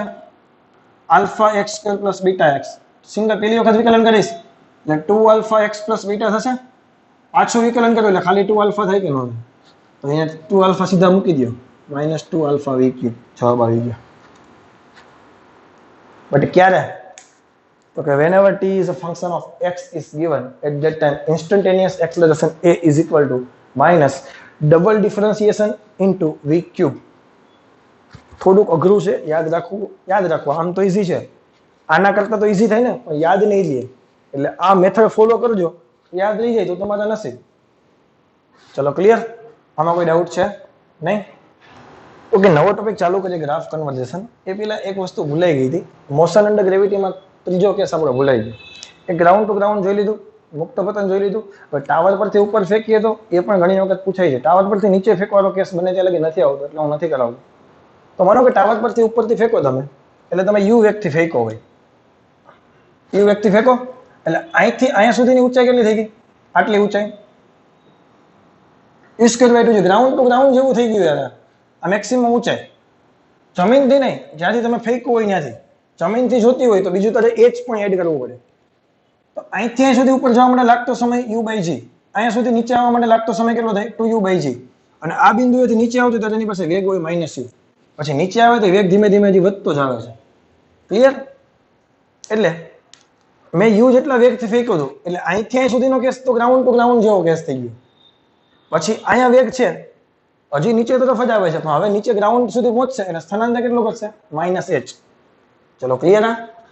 અહીંથી અહીં સુધીનું સ્થાનાંતર કેટલું થઈ ગયું? -h. આ બિંદુ કયું છે? આ છે. ઉપર સુધી નાઈટ u²/2g, u/g સુધી ઉપર પહોંચ્યો, u/g થી નીચે આવ્યો એટલે 2u/g થઈ ગયા. આટલો ભાગ વધારે આવ્યો. શા માટે? કારણ કે સ્થાનાંતર નીચે તરફ કર્યું એટલે. વેગનો ગ્રાફ સેમ ટુ સેમ ઓના જેવો જ છે. u જેટલા વેગથી ફેંકો, u જેટલા વેગથી અહીંયા પહોંચે, પછી આટલા ભાગનો જે વેગ છે ને એનો ગ્રાફ આ છે. એ વેગ તરત ગોતવો પડે અલગથી, ગ્રાફમાં બતાવવાની જરૂર છે નહીં. યુ બાય જીથી મેક્સિમમ બિંદુએ પહોંચી ગયો, પલટી પોઈન્ટ એટલે અહીંયા વેગ 0 થઈ ગયો. યુ વેગ થી ફેંક્યા હતા, પલટી પોઈન્ટ વેગ 0 અને પાછું એ જ લેવલ પર આવે એટલે વેગ થઈ જાય માઇનસ યુ. ગુરુત્વ પ્રવેગનો ગ્રાફ છે સેમ છે. એટલે આ એક વસ્તુ એવી હતી કે મેં તને ભૂલાઈ ગઈ હતી ત્રીજા વખતે ઓલા કેસ સાથે એડ કરી દેજે. મોશન અંડર ગ્રેવિટીનો ત્રીજો કેસ. તો આ 3 ગ્રાફ યાદ રાખજો. હવે જે ચાલુ કરવાના છીએ એ છે ગ્રાફ કન્વર્ઝન. ગ્રાફનું એકબીજામાં રૂપાંતરણ કેવી રીતે કરવું એ વસ્તુ શીખવાની છે. આના પછીનો ટોપિક છે આપણો એ છે કન્વર્ઝન ઓફ ગ્રાફ. ગ્રાફને એકબીજામાં રૂપાંતરણ કરવાના ક્વેશ્ચન હશે. તો પેલું જે 2 ટોપિક અત્યારે બોર્ડ ઉપર રાખ્યા છે, એક ટોપિક ઓલરેડી શીખી ગયા છે, એ પછી કહું. તો વેલોસિટી અને ટાઈમ એટલે કે વેગ વિરુદ્ધ સમયનો આલેખ આપેલો હોય, તમારે ઝડપ વિરુદ્ધ સમયનો આલેખ બનાવવાનો છે. તો તમને ખબર છે કે સ્પીડ છે એ બીજું કંઈ નથી, જે વેલોસિટી હતી એટલે કે જે વેગ હતો એનું મૂલ્ય છે. કારણ કે વેગને દિશા અને મૂલ્ય બંને હોય, ઝડપને માત્ર મૂલ્ય હોય. એટલે વેગનું જે મૂલ્ય છે એને જ આપણે ઝડપ કહીએ છીએ. તો પહેલી વાત તો ફાઇનલ છે કે ઝડપ ક્યારેય નેગેટિવ હોય નહીં, ઝડપ ક્યારેય માઇનસ હોય નહીં. તો ઝડપનો ગ્રાફ ક્યારેય નીચે જઈ શકે નહીં. એક એક્ઝામ્પલ આપણે કેમાં જોઈ ગયા હતા, એનસીઆરટીનો વધારાના સ્વાધ્યાયમાં પણ એક ઉદાહરણ જોઈ ગયા હતા. ઝડપ ક્યારેય નેગેટિવ હોઈ શકે નહીં. તો છે ને ઉપરના ભાગમાં તો પોઝિટિવ આવવાની જ છે, ભલે ઝડપ ધીમે ધીમે ઘટીને 0 થઈ જાય છે, પછી ધીમે ધીમે ઋણમાં વધે છે. એટલે ખરેખર તમે વિચારો, મેં તમને કીધું હતું વી વિરુદ્ધ ટી નો ગ્રાફ હોય એ એક્સ અક્ષને કટ કરે એટલે પલટી પોઈન્ટ હોય, હા કે ના? આને જો પિક્ચર સ્વરૂપે બતાવું તો કંઈક એવું એક્ઝામ્પલ લઈએ, માનો કે કોઈ પદાર્થ અહીંથી ગતિ કરવાનું ચાલુ કરે છે, અહીંથી પલટી મારે છે, તો આ એના માટે અહીંયા વેગ કેવો થઈ જાય? 0. આ ડાયરેક્શનમાં તમે પોઝિટિવ લેતા હોય તો આ ડાયરેક્શનમાં તમે વેગ કેવો લ્યો? નેગેટિવ લ્યો. બોલો હા કે ના? પરંતુ સ્પીડની એની સાથે કંઈ લેવા દેવા છે જ નહીં, કારણ કે પથ લંબાઈના છેદમાં સમયગાળો. હવે અહીંથી આમ જાઓ, પથ લંબાઈ તો એડ જ થવાની છે કે નહીં? એટલે ટ્રીક એવી છે કે જ્યાં પલટી પોઈન્ટ આવે, વી વિરુદ્ધ ટીના આલેખમાં જ્યાં પલટી પોઈન્ટ આવે ત્યાં અરીસો સમજી લેવાનો. એ જે એક્સ અક્ષ છે એને અરીસો સમજી લેવાનો. ફોર એક્ઝામ્પલ અહીંયા સુધી તો કંઈ વાંધો નથી, કારણ કે આ તો બધી વસ્તુ ધન છે. ઝડપ ઘટે 0 થઈ ગઈ, ઝડપ ઘટીને 0 થઈ ગઈ, ગાડી થોડીક વાર માટે સ્ટોપ થઈ ગઈ, પછી ફરીથી લીવર દેવાનું ચાલુ કરું છું, પરંતુ વિરુદ્ધ દિશામાં ડાયરેક્શન ચાલુ કરું છું, પરંતુ ઝડપને દિશા સાથે કંઈ લેવા દેવા છે નહીં. તો અહીંયા છે ને થોડીક વાર માટે અરીસો સમજી લેવાનો. શું સમજી લેવાનો? અરીસો. તો આ જે લાઈન છે એને અરીસામાં બતાવો તો કેવી રીતે દર્શાવાય? આ ભેજામાં ગયો. અહીંયા ઉગમ બિંદુ પાસે ઝડપ 0, ધીમે ધીમે વધે મેક્સિમમ, ઘટે 0. તો અહીં 0 થઈ ગઈ, એક્સ અક્ષને ક્રોસ થઈ ગયું, ત્યાં પલટી મિરર અરીસો વિચારી દો. આ ઝડપ વિરુદ્ધ સમયનો આલેખ. સ્પીડ વિરુદ્ધ સમયના આલેખ લખો. ચાલો હું બોલું એમ લખો. આપણે જાણીએ છીએ કે ઝડપ એ વેગનું મૂલ્ય છે અને ઝડપ એ ક્યારેય ઋણ હોતી નથી. તેથી વેગ વિરુદ્ધ સમયના આલેખમાં જ્યારે આલેખ એક્સ અક્ષને કટ કરે, કાઉન્સમાં લખી નાખો પલટી પોઈન્ટ, જ્યારે આલેખ એક્સ અક્ષને કટ કરે એટલે પલટી પોઈન્ટ હોય, ત્યાં વેગ 0 હોય કે નહીં, ત્યાં એક્સ અક્ષને અરીસા તરીકે લઈ, ત્યાં લખી નાખો એક્સ અક્ષને અરીસા તરીકે લેવી. એટલે સમજી જશો, અરીસા તરીકે લઈ ગયો એટલે નીચેની લાઈન સીધી ક્યાં વહી જાય? ઉપર વહી જાય. આ ભેજામાં ગયું કે નહીં? સેમ વસ્તુ આમાં પણ થઈ શકે. જો હવે તમે વિચારો, ડિસ્પ્લેસમેન્ટ છે. હું તમને એમ કહું, હું કેશોદથી પેલા માનો કે કેશોદથી નીકળું છું, પેલા હું રાજકોટ ગયો, પછી રિટર્ન આવીને જુનાગઢ આવ્યો, તો મારું સ્થળાંતર કેટલું થયું? કેશોદથી જુનાગઢ સુધીનું. શા માટે? પેલા તમે ધીમે ધીમે આગળ વધ્યા, પછી પાછા ઘટ્યા, હા કે ના? પરંતુ તમે જ્યારે ડિસ્ટન્સની વાત કરતા હોય તો કેશોદથી રાજકોટ નહીં ગણવાનું, રાજકોટથી રિટર્નમાં જુનાગઢ નહીં ગણવાનું, હા કે ના? એ તમને ખબર છે. કેશોદ, જુનાગઢ, રાજકોટ. હવે આમ જાવ અને અહીંથી આમ આવું તો આ થઈ ગઈ ટોટલ પથ લંબાઈ અને આટલું થઈ ગયું ખાલી સ્થળાંતર. એટલે કે એક વખત મુસાફરીની શરૂઆત કરો પછી ડિસ્ટન્સ છે એ ક્યારેય ઘટી શકે નહીં. એટલે તમે વિચારો, તમે જો સમય સાથે આગળ વધ્યા, ઉપર ગયા, પછી આ બિંદુ એવું છે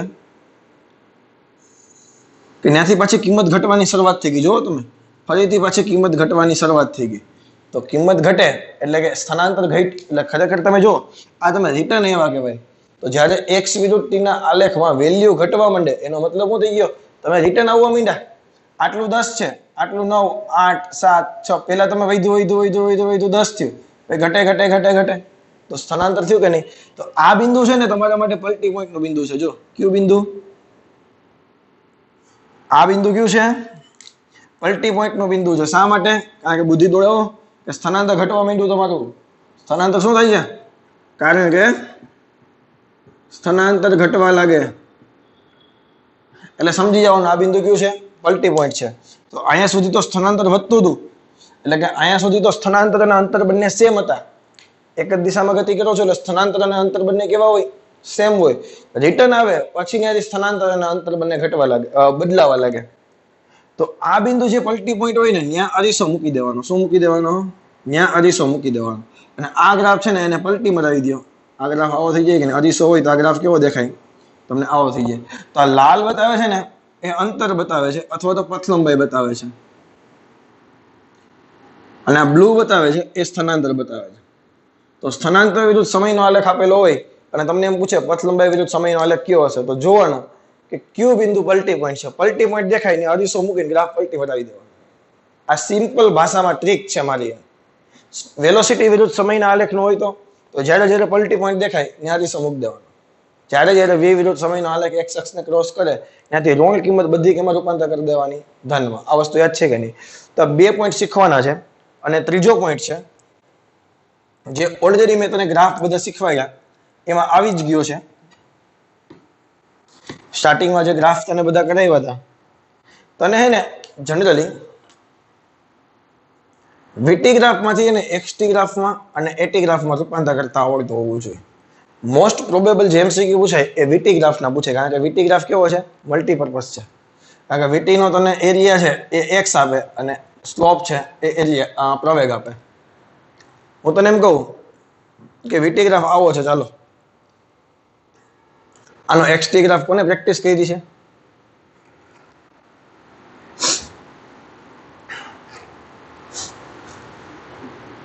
કારણ કે થીટા લેસ ધેન 90 અને પાછો કોન્સ્ટન્ટ હોવો જોઈએ તો વેગ કોન્સ્ટન્ટ થાય. અને વેગ કોન્સ્ટન્ટ હોય તો પ્રવેગ કેવો થઈ જાય? 0. આનો પ્રવેગ મળે જ નહીં. તમને એમ કહું કે વીટી ગ્રાફ આવો છે તો વેગ ઋણ છે તો આનો સ્લોપ કેવો પડે? ઋણ કરવો પડે. કેવો કરવો પડે? ઋણ.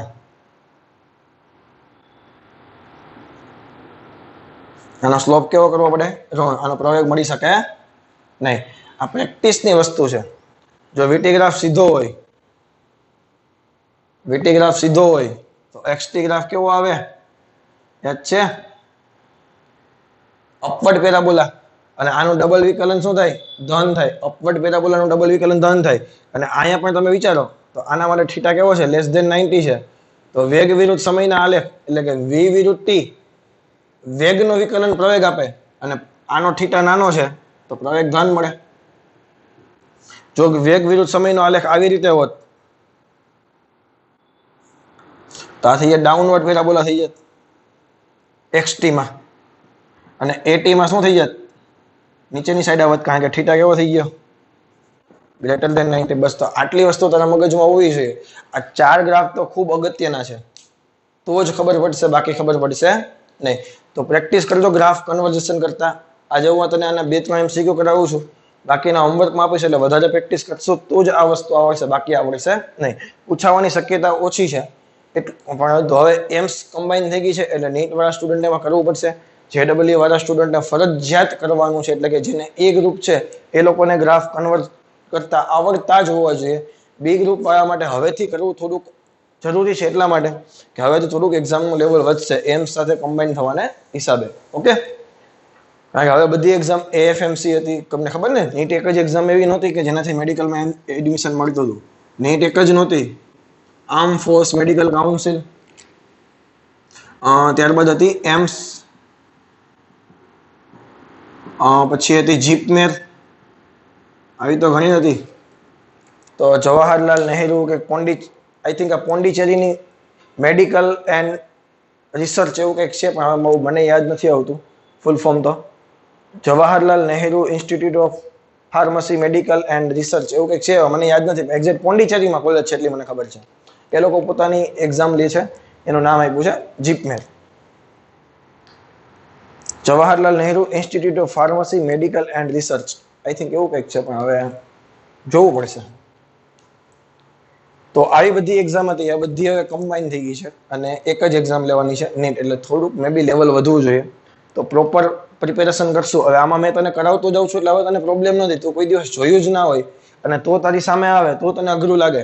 હવે તને અઘરું લાગવું જોઈએ નહીં. હું તને જે કહું છું ટ્રીક, VT ગ્રાફ XT અને AT માં રૂપાંતર કરતા આવડતો હોય છે, પ્રેક્ટિસ કરશો એટલે થઈ જશે. બાકી એમાં કઈ અઘરું છે નહીં. તો હવે આના એક્ઝામ્પલ કેવા હોય એ કરાવું છું. હવે જો કે સ્થિર સ્થિતિમાંથી શરૂ કરી એક કાર 2 મીટર પ્રતિ સેકન્ડ સ્પીડના અચળ પ્રવેગથી 5 સેકન્ડ સુધી ગતિ કરે છે. ત્યારબાદ બીજી 5 સેકન્ડ માટે અચળ ઝડપથી ગતિ કરે છે અને અંતે 2 મીટર પ્રતિ સેકન્ડ સ્ક્વેરના પ્રતિ પ્રવેગથી ગતિ કરે સ્થિર થાય છે. હવે એક્ઝામ્પલ જોઈ ગયા કે નહીં? પ્રવેગિત અને પ્રતિપ્રવેગિત ગતિનો આવે એટલે કેનાથી સોલ્વ કરવાનો? VT ગ્રાફથી સોલ્વ કરવાનો. યાદ કરો, કારણ કે VT ગ્રાફ છે એમાંથી તને ઢાળ કરો તો તને પ્રવેગ મળે, એરિયા કરો તો સ્થાનાંતર મળે. એટલે આવો ગ્રાફ તમે એક વખત કરી ગયા છો. તો પહેલા તો VT ગ્રાફ બનાવું છું. વ્યવસ્થિત ધ્યાન દઈશ ને તો એકદમ ઈઝી છે, કઈ અઘરું નથી. ખબર પડી એવી છે કઈ મેથડથી દાખલો કરવાનો છે. એ વસ્તુ ક્યારે ખબર પડે?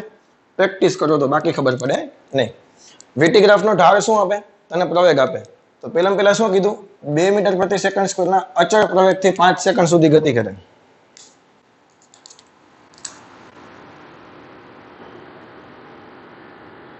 અહીં લખી નાખું.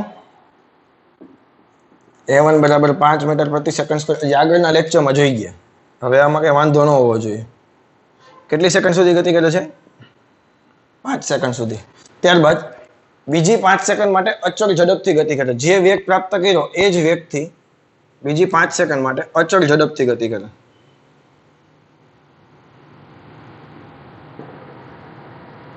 કેટલો વેગ છે એ ગોતવો પડશે.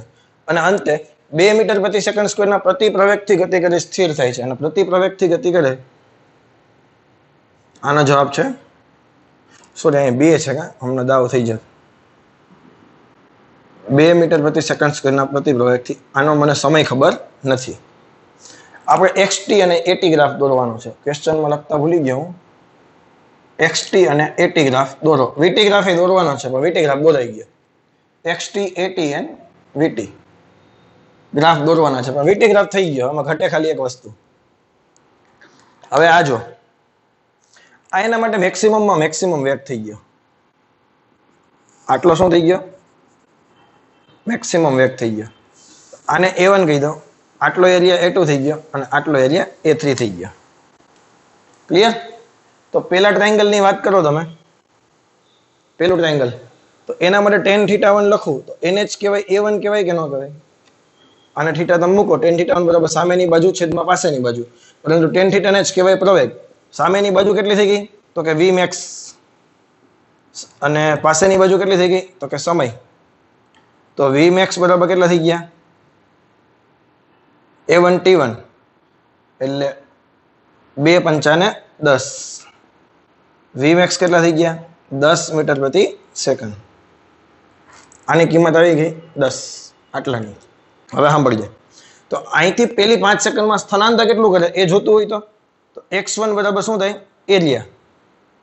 પેલા ત્રિકોણનો એરિયા. પેલી 5 સેકન્ડમાં આટલો પ્રવેગથી ગતિ કરે તો કેટલું સ્થાનાંતર કરે? 1/2. પાયો કેટલો છે? તો કે 5. વેધ કેટલાનો છે? તો કે 10. 25 મીટર. ચાલો ક્લિયર? આ સુધી કોઈ ડાઉટ નથી? બીજા માટે આની કિંમત 10 આવી ગઈ તો ડાયરેક્ટ એરિયા જ મળે કે નહીં? આના માટે પ્રવેગ તો 0 થઈ ગયો. તમે જોયું? અહીં 3 લખી નાખો. આના માટે પ્રવેગ તો 0 થઈ ગયો કારણ કે ઢાળ 0 થઈ ગયો ને યાર. તો બીજા માટે પ્રવેગ 0. વેગ કેટલો છે? એ 10 ના વેગથી જ ગતિ કરે છે. તમે જુઓ. અને એનો એરિયા લખી નાખું તો એને કહેવાય સ્થાનાંતર. સ્થાનાંતર x2 બરાબર A2 બરાબર શું થઈ ગયો? આનો એરિયા, ચોરસનો એરિયા શું થાય? લંબચોરસનો લંબાઈ ગુણ્યા પહોળાઈ. 10 પંચા 50 મીટર. ત્રીજા ત્રિકોણમાં હોય આવો તો પ્રવેગ કેટલો છે? -2 મીટર પ્રતિ સેકન્ડ સ્ક્વેર. આનો સ્થાનાંતર જોતું હોય તારે તો x3 બરાબર A3 બરાબર 1/2. આ સમય નથી ને આપણી પાસે, ડાયરેક્ટ સ્થાનાંતર ન મળે ને. tan θ3 વાપરો. tan θ3 બરાબર A3 બરાબર સામેની બાજુ 10, પાસેની બાજુ નથી ખબર.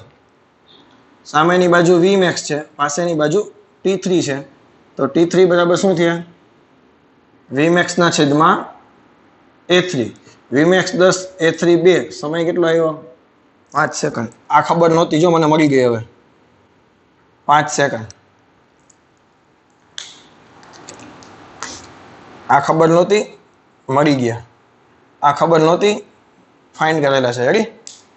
અને હવે આટલા ભાગનું સ્થાનાંતર જોતું હોય તો x3 બરાબર 1/2. પાયો કેટલાનો છે? 5. આ કેટલાનો છે? 10. ફરીથી કેટલા થયા? 25 મીટર.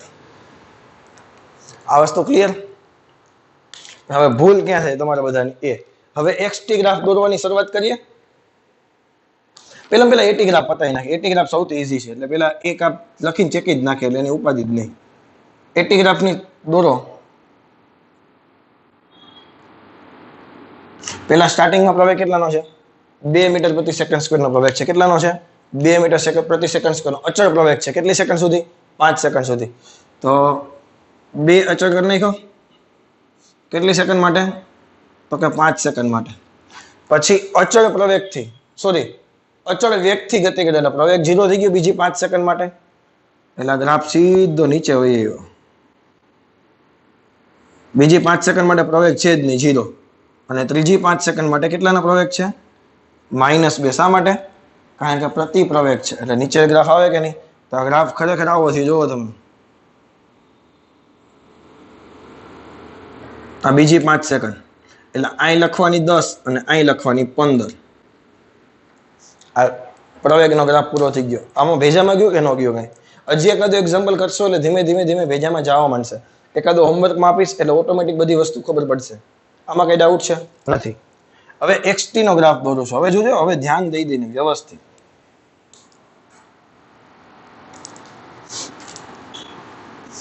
છોકરાની ભૂલ ક્યાં થઈ છે? પહેલા 5 સેકન્ડ, બીજી 5 સેકન્ડ એટલે 10 સેકન્ડ, અને ત્રીજી 5 સેકન્ડ એટલે 15 સેકન્ડ. પહેલા 5 સેકન્ડમાં x વિરુદ્ધ v વિરુદ્ધ t નો આલેખ આવો છે. તો સીધી રેખા છે એ x વિરુદ્ધ t નો કયો ગ્રાફ હોય તે આવે?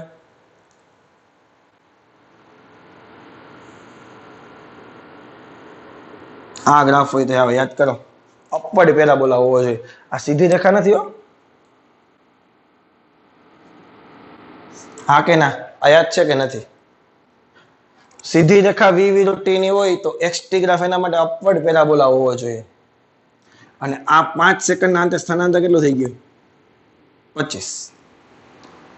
vt ગ્રાફ આડો સૂતેલો હોય અને પોઝિટિવ છે, ઉપરના ભાગમાં છે, તો xt ગ્રાફ કેટલો હોવો જોઈએ? બીજી 5 સેકન્ડ માટે. અને અહીંયા જવાબ આવે 50. અહીં જવાબ લખી નાખું 50. હવે સાંભળજો, તમારી આમાં મારી ભૂલ થઈ ગઈ છે. હું તમને બતાવું. તમે આમ ખબર નહીં પડે આપને કે સર આ તો બધું સાચું જ લાગે છે, આમાં કેમ ભૂલ થઈ છે? હું બતાવું ક્યાં થઈ. ત્રીજા ગ્રાફ માટે ઋણ દિશામાં vt ગ્રાફ છે અને સીધી રેખા છે, તો ગ્રાફ કેવો આવશે? Downward parabola. જોવું જોઈ લ્યો. અને જવાબ આવે બીજો 25. એટલે આપણે શું કરીએ કે 25 તો અહીંયા છે ને, એટલે આ ગ્રાફ અહીંયા નો બતાવીએ આપણે. આ ગ્રાફ ક્યાં બતાવીએ? ડાઉનવર્ડ પેરાબોલા કરીને 25 પાછા લઈ આવીએ. આમાં 2 જગ્યાએ આપણી ભૂલ થઈ ગઈ છે. પહેલા તો શું ભૂલ થઈ છે એ બતાવું તને. હવે આ ગ્રાફ આપણે જોઈને તો સાચો લાગે કે નહીં? કે ભાઈ પહેલા 25 નું સ્થાનાંતર હતું કે નહીં? તો 25. ચાલો રેડી, કમ્પ્લીટ. અપવર્ડ પેરાબોલા આપને ખબર જ છે. બીજામાં તો કે v સૂતેલો છે ને, તો xt કમ્પ્લીટ જ છે. ચાલો 50 નો જવાબ આવ્યો તો 50 કમ્પ્લીટ. ત્રીજામાં તો કે 25 સુધી સ્થાનાંતર કર્યું કે નહીં? 25 સ્થાનાંતર કર્યું. અને નીચેનો ગ્રાફ હોય તો ડાઉનવર્ડ પેરાબોલા. ચલો કમ્પ્લીટ. અહીંયા તમારી ભૂલ છે.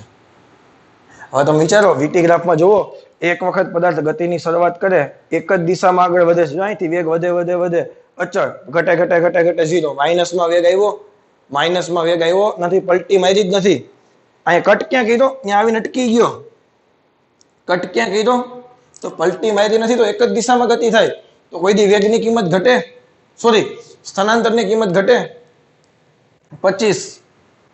પછી ત્યાંથી બીજા 50 છે, તો ખરેખર આ કેટલા થવા જોઈએ? 25 + 50 બરાબર 75 આવવા જોઈએ અને બીજા 25 હજી, એટલે હવે સ્થાનાંતર અહીં નીચે નો આવે, એ આમ જ આવે અને અહીં કેટલા લખવા પડે? 75 + 25 બોલે તો 100. આ ગ્રાફ ખબર પડી? હવે હું તને બે ટ્રીક આપું છું. આ જવાબ પતી ગયો. આ દાખલામાં ખબર પડી કે નહીં તને? આ ગ્રાફ એમનેમ તો આવડશે નહીં, થોડીક મહેનત કરવી પડશે. તમારે છે ને બે ગ્રાફ યાદ રાખવાના વ્યવસ્થિત. આ દાખલો પૂરો થઈ ગયો છે. હું તને બે ગ્રાફ વ્યવસ્થિત યાદ રાખવાના. તારે ને xt અને vt માં લોચો આવશે. at માં પ્રોબ્લેમ ન આવે. શા માટે? કારણ કે at કાં તો હોય નહીં અને હોય તો કોન્સ્ટન્ટ હોય. આપણા લેવલ પ્રમાણે કાં તો at આડો હોય અને કાં તો a બરાબર 0 હોય. બે માંથી એક વસ્તુ હોય. એટલે પ્રોપર તમે વિચારો ને તો હું તને એને vt ગ્રાફ બે ત્રણ ગ્રાફની તને પ્રેક્ટિસ કરવાનું કહું છું. ખાલી શું થોડુંક આમાં થોડુંક વિચારજો તમારી રીતે અને યાદ રાખવાની ટ્રાય કરજો, કારણ કે આ તમારા માટે કામનું છે. સાંભળી જાય.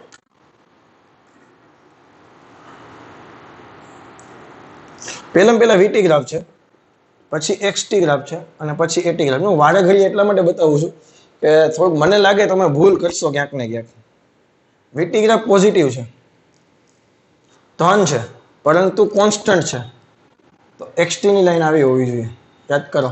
અને આને a બરાબર 0 હોય. જો vt ની લાઈન નેગેટિવ હોય તો xt નો ગ્રાફ આવો આવે અને a બરાબર 0, કારણ કે વેગ ઋણ છે અને અચળ છે. વેગ નિયમિત રીતે વધે છે તો xt નો ગ્રાફ આમાં આવું યાદ રાખવાનું. vt વધતું હોય ને તો xt નો પેરાબોલા એવો આવે કે જેમાં પાણી ભરો ને તો ઢોળાય નહીં. xt નો પેરાબોલા એવો આવે કે જેમાં પાણી ભરો તો ઢોળાય નહીં. અને આનો પ્રવેગ કેવો આવે? પોઝિટિવ આવે. કારણ કે અપવર્ડ પેરાબોલાનું ડબલ વિકલન ધન થાય. જો vt ઋણ હોય તો xt નો પેરાબોલા એવો આવે કે જેથી કરીને પાણી ઢોળાઈ જાય. ડાઉનવર્ડ પેરાબોલા આવે અને આના માટે પ્રવેગ ઋણ. તો લગભગ આ દાખલામાં પ્રોબ્લેમ નહીં આવે. આવા દાખલા કારણ કે 4 ને આધારે જ વધારેમાં વધારે પૂછાય. આ 4 કેસને આધારે જ વધારેમાં વધારે પૂછાશે. અને જેમ યાદ રાખવા હોય ત્યારે એમ રાખી દો. આને જેમ યાદ રાખવા પડે તેમ યાદ રાખી દો. ચલો સમજાય છે? હજી એક દાખલો આવો કરાવું છું. તો બીજો ક્વેશ્ચન જોવો સેમ એના જેવો કે એક કણ છે એ 10 મીટર પ્રતિ સેકન્ડના વેગથી ઉગમ બિંદુથી ગતિ શરૂ કરે છે. ઉગમ બિંદુથી ગતિ શરૂ કરે ત્યારે એનો વેગ કેટલો છે? 10 મીટર પ્રતિ સેકન્ડ. મતલબ સ્થિર સ્થિતિમાંથી પદાર્થ ગતિની શરૂઆત કરતો નથી. પહેલો ગ્રાફ આપણો કયો છે? vt ગ્રાફ જ દોરવાનો કે નહીં? ત્યારબાદ 20 સેકન્ડ સુધી 10 મીટર પ્રતિ સેકન્ડના વેગથી ગતિ શરૂ કરે. t બરાબર 0 સમય એની પાસે વેગ છે કેટલો છે? 10 મીટર પ્રતિ સેકન્ડના વેગથી ગતિની શરૂઆત કરે અને 20 સેકન્ડ સુધી 10 ના વેગથી જ ગતિ કરે. એટલે કે જ્યાં સુધી 20 સેકન્ડ ના થઈ જાય ત્યાં સુધી વેગ બદલતો નથી. એટલે વેગ કેવો છે? અચળ છે. 10 ના વેગથી જ ગતિ કરે.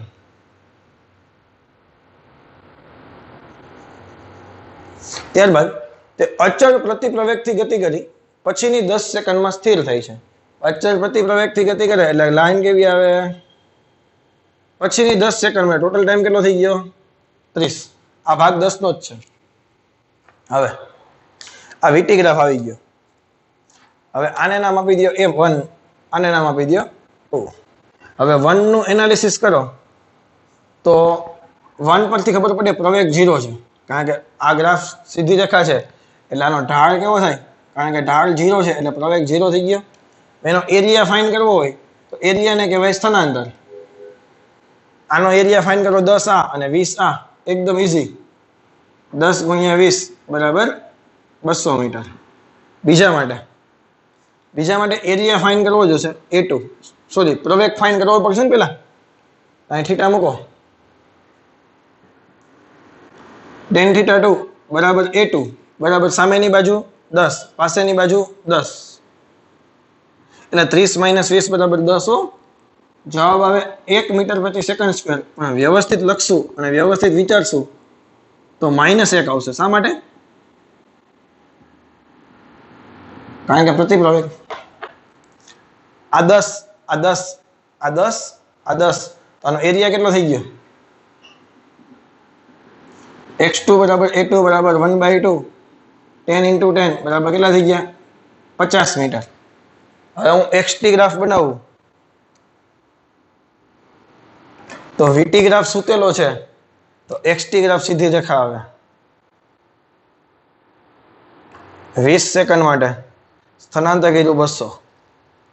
વીટી ગ્રાફ ઋણમાં છે તો પાણી ઢોળાઈ જાય ડાઉનવર્ડ પેરાબોલા આવે કેટલી સેકન્ડ માટે બાકીની 10 સેકન્ડ માટે 30 અને અહીંયા જવાબ આવે 50 નહીં 200 પ્લસ 50 બરાબર 200 એક જ દિશામાં ગતિ કરે પછી સ્થિર થાય છે પદાર્થ ભેજામાં જાય આ જવાબ પૂરો થઈ ગયો દાખલો એક્સટી ગ્રાફ પૂરો થઈ ગયો આમાં ક્યાં કઈ છે કારણ કે તને ખબર છે આવો ગ્રાફ હોય તો જ વી એનો આવો મળે પ્રેક્ટિસની વસ્તુ છે પ્રેક્ટિસ કરશો મને એવી આશા છે 80 પહેલી 20 સેકન્ડ માટે પ્રવેગ 0 છે એટલે પ્રવેગની લાઈન આના પર જ આવશે પહેલી 20 સેકન્ડ માટે પછી પ્રવેગ -1 નો છે એટલે લાઈન નીચે આવી -1 નો પ્રવેગ અહીં જે સેકન્ડ આવશે 30 દાખલો પૂરો થઈ ગયો આમાં ક્યાં ક્યાં અઘરો છે અને આને દર્શાવવું હોય તો તૂટક રેખા વડે દર્શાવે એટલે વાંધો ના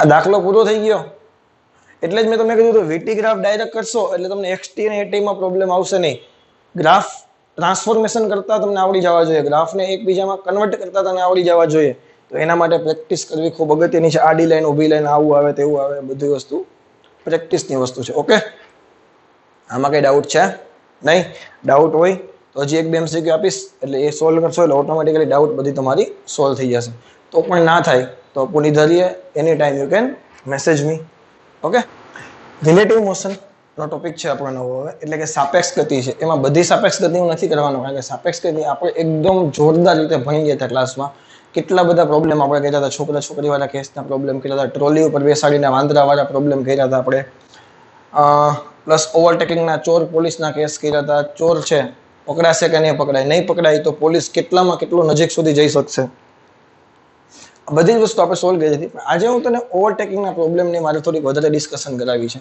કારણ કે આ પ્રોબ્લેમ આવવાની શક્યતા વધારે છે સાપેક્ષ ગતિમાં બીજું પણ ઘણું શીખવાનું છે પણ આપણે જે શીખ્યા એમાંથી હું ઓવરટેકિંગનો પ્રોબ્લેમ છે એ ફરીથી તને રિપીટ કરાવું છું આ વખતે થોડીક ઇઝી મેથડ બનાવવાની કોશિશ કરી છે મેં કે હવે કદાચ ઓલામાં કોઈને જો પ્રોબ્લેમ આવ્યો હોય લગભગ તો નથી જ કારણ કે એકદમ ઇઝી હતું આપણે શું શીખતા હતા કે માનો કે એ આવી રીતે જાય છે બી પણ આવી રીતે જાય છે માનો કે એનો વેગ છે 5 બીનો વેગ છે 10 વેગની વાત કરીએ 5 મીટર પ્રતિ સેકન્ડ અને 10 મીટર પ્રતિ સેકન્ડ તમને એમ કે velocity of A with respect to B આપણે થિયરી પ્રમાણે કરતા હતા VA માઇનસ VB આમાં કોઈ ડાઉટ છે નહીં VA એ જ દિશામાં છે VB પણ એ જ દિશામાં છે જવાબ આવે -5 એકદમ સાચી વાત છે કંઈ ખોટી વાત નથી પરંતુ આટલું બધું વિચારવું છે એના કરતાં હું એક સિમ્પલ મારે તને ટ્રીક આપવાની ઈચ્છા છે કે આપણે છે ને કેનો વેગ જોઈએ છે એનો વેગ જોઈએ છે કે નહીં તો એને એમને રાખવાનો એના સિવાયનું જે બીજું છે ને એના ઉપર બેસી જવાનું એના ખંભા ઉપર બેસી જાવ આપણે બેસી ગયા હું જે બોલું છું સાંભળી જાય તમારે જેનો ડેટા જોતો હોય એને એમને રાખવાનો એના સિવાયનો હોય ને એના પર બેસી જવાનું એના પર ચડી જ બેસવાનું એ જેના પર તમે બેઠા છો એનો ડેટા છે ને પહેલાને ટ્રાન્સફર કરવાનો એટલે હવે તમે આનો ડેટા ટ્રાન્સફર કરો હજુ હું શું કહું છું ને તને એકમાં ખબર નહીં પડે આ એ છે એના ઉપર આપણે બેઠા નથી એ 5ના વેગથી આમ જતો હતો બી છે ને 10ના વેગથી આમ જાય છે ને તો એનો ડેટા છે એને ટ્રાન્સફર કરવાનો બટ નિશાની વિરુદ્ધ રાખી દેવાની દિશા બદલાવી નાખવાની એટલે 10ના વેગથી આમ જતો હતું તો 10ના વેગથી આમ જવા દેવાનું હવે તમે વિચારો એનો વેગ કેટલો થઈ ગયો 5 આ બાજુના 10 આ બાજુના -5 સર એ તો બધું એકનું એક જ નથી એટલે આમ એકનું એક જ છે પણ તને દાખલા કરતી વખતે આ વિચારવાની બહુ મજા આવશે તને શું કીધું છે જેનો ડેટા જોઈએ છે એને એમને રાખવાનો સામેવાળા ઉપર ચડી બેસવાનું ફોર એક્ઝામ્પલ હજી એક એક્ઝામ્પલ કરાવું આ 10ના વેગથી આમ જાય છે સુંદર કન્યા છોકરો 5ના વેગથી આમ જાય છે ક્લિયર સુંદર કન્યા તમારા છોકરાનો છોકરીની સાપેક્ષે વેગ જોઈએ છે અથવા તો છોકરીનો છોકરાની સાપેક્ષે વેગ જોઈએ છે તો છોકરીનો વેગ જોઈએ તો એને એમને રાખો છોકરાના ખંભા ઉપર ચડી બેસો છોકરાનો જે કંઈ ડેટા છે એ આને ટ્રાન્સફર કરો નિશાની વિરુદ્ધ કરી નાખો આ બાજુ 5નો વેગ થઈ ગયો તો વેલોસિટી ઓફ કન્યા મળી છોકરાની સાપેક્ષે કેટલી થઈ ગઈ આ બાજુ -10 -5 -15 જવાબ આવ્યો બીજામાં કયું કે નહીં કઈ છે આનો આ જ કેસ છે પરંતુ વિચારવાની દ્રષ્ટિ આપણે બદલાવી નાખી જેનો વેગ જોઈએ છે એને એમને રાખો, સામેવાળાના ખંભા ઉપર ચડી બેસો, એનો બધો જ ડેટા આને ટ્રાન્સફર કરો, પરંતુ નિશાની બદલાવીને. એ જો કેવી રીતે વિચારવાનું, એ દાખલામાં આવી રીતે વિચારવાનું. સાંભળજો, કોન્સેપ્ટ એકનો એક જ છે, પરંતુ ફોર્મ્યુલામાં મારે નથી જવું, એના હિસાબે મેં થોડુંક આ ડેવલપ કરેલું છે. હવે સાંભળ, તમને શું કીધું? એક ઓબ્જેક્ટ એક છે, યુના વેગથી જાય છે, A1 આટલો છે, બે વચ્ચેનું ડિસ્ટન્સ 10 મીટર છે. બીજો ઓબ્જેક્ટ છે A2 અને U2 એને આપેલા છે. યુની લઘુત્તમ કિંમત મેળવો કે જેથી ઓબ્જેક્ટ એક છે એ ઓબ્જેક્ટ 2 ને જસ્ટ પકડી શકે. કોને પકડવાનો છે? ઓબ્જેક્ટ 2 ને. કોને પકડવું પડશે? તો કે ઓબ્જેક્ટ એકે. તો આનો બધો ડેટા જોઈએ તો આપણે શું કરશું? 2 ઉપર ચડી બેસશું. આપણે શું કરીએ? 2 ઉપર ચડી બેઠા. 2 નો બધો જ ડેટા છે એ 1 ને ટ્રાન્સફર કરો. 2 નો બધો જ ડેટા છે એ 1 ને, આવું બધું લખજો. ઓબ્જેક્ટ 2 પર બેસી જવું એટલે બેસી ગયા. ઓબ્જેક્ટ 2 નો ડેટા ઓબ્જેક્ટ 1 ને ટ્રાન્સફર કરતા આવું લખવું એટલે આપણે વાંધો ન આવે. ઓબ્જેક્ટ 2 નો ડાટા ઓબ્જેક્ટ 1 ને ટ્રાન્સફર કરો. ટ્રાન્સફર કરતી વખતે ધ્યાન શું રાખશો? નિશાની બદલાવો અથવા તો દિશા બદલાવો.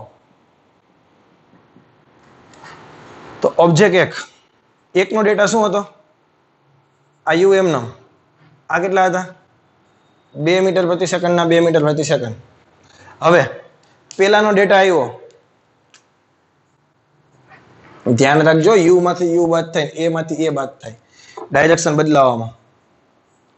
આ જો U2 નીચે છે 5 મીટર એકમ આમું જોજો, હાયો સૃષ્ટિ વિરુદ્ધનું કૃત્ય કરીને આવતા નહીં. અહીંયા કેટલા છે? 7 મીટર પ્રતિ સેકન્ડ સ્ક્વેર. તો અહીંથી શું થઈ ગયું? U1 2 1 નો 2 ની સાપેક્ષે વેગ કેટલો થઈ ગયો? U આ બાજુના છે 5, આ બાજુના છે, કેટલા થઈ ગયા? U - 5. A1 2 કેટલા થઈ ગયા? 2 આ બાજુના છે, 7 આ બાજુના છે, તો 2 - 7 બરાબર -5 મીટર પ્રતિ સેકન્ડ સ્ક્વેર. આ થઈ ગયા મીટર પ્રતિ સેકન્ડ. કેટલું ડિસ્ટન્સ કવર કરવાનું છે? 10 મીટર.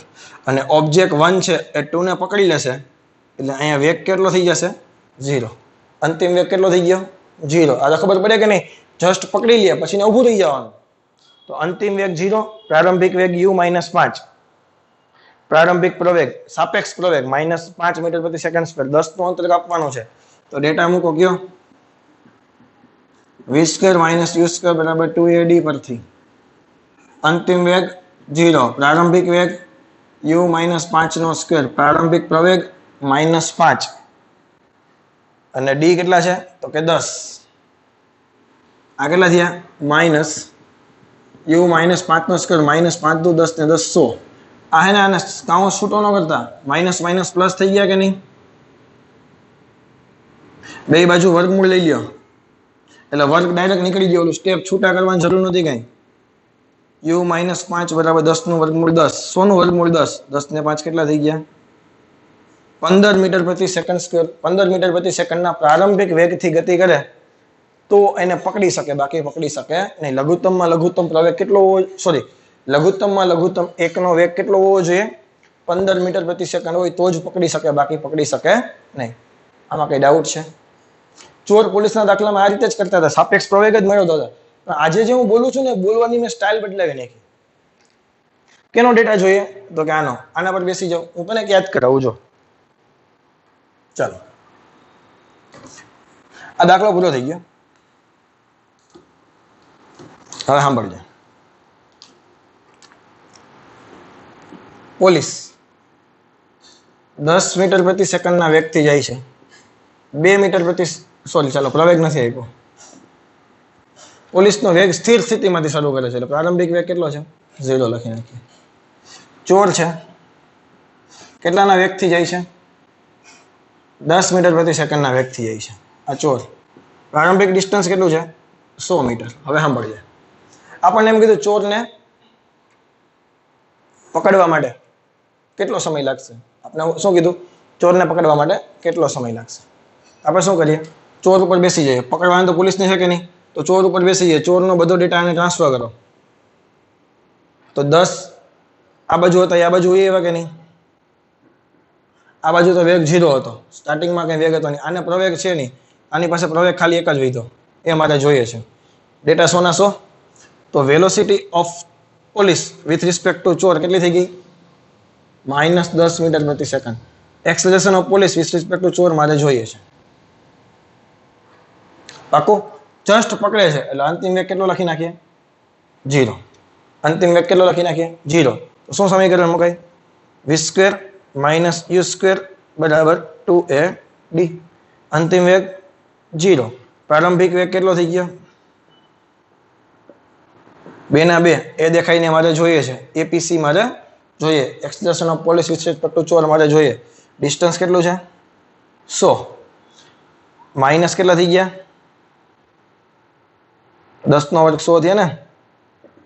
2. તો acceleration of police with respect two ચોર કેટલા આવશે? -1/2 આન્સર આવે.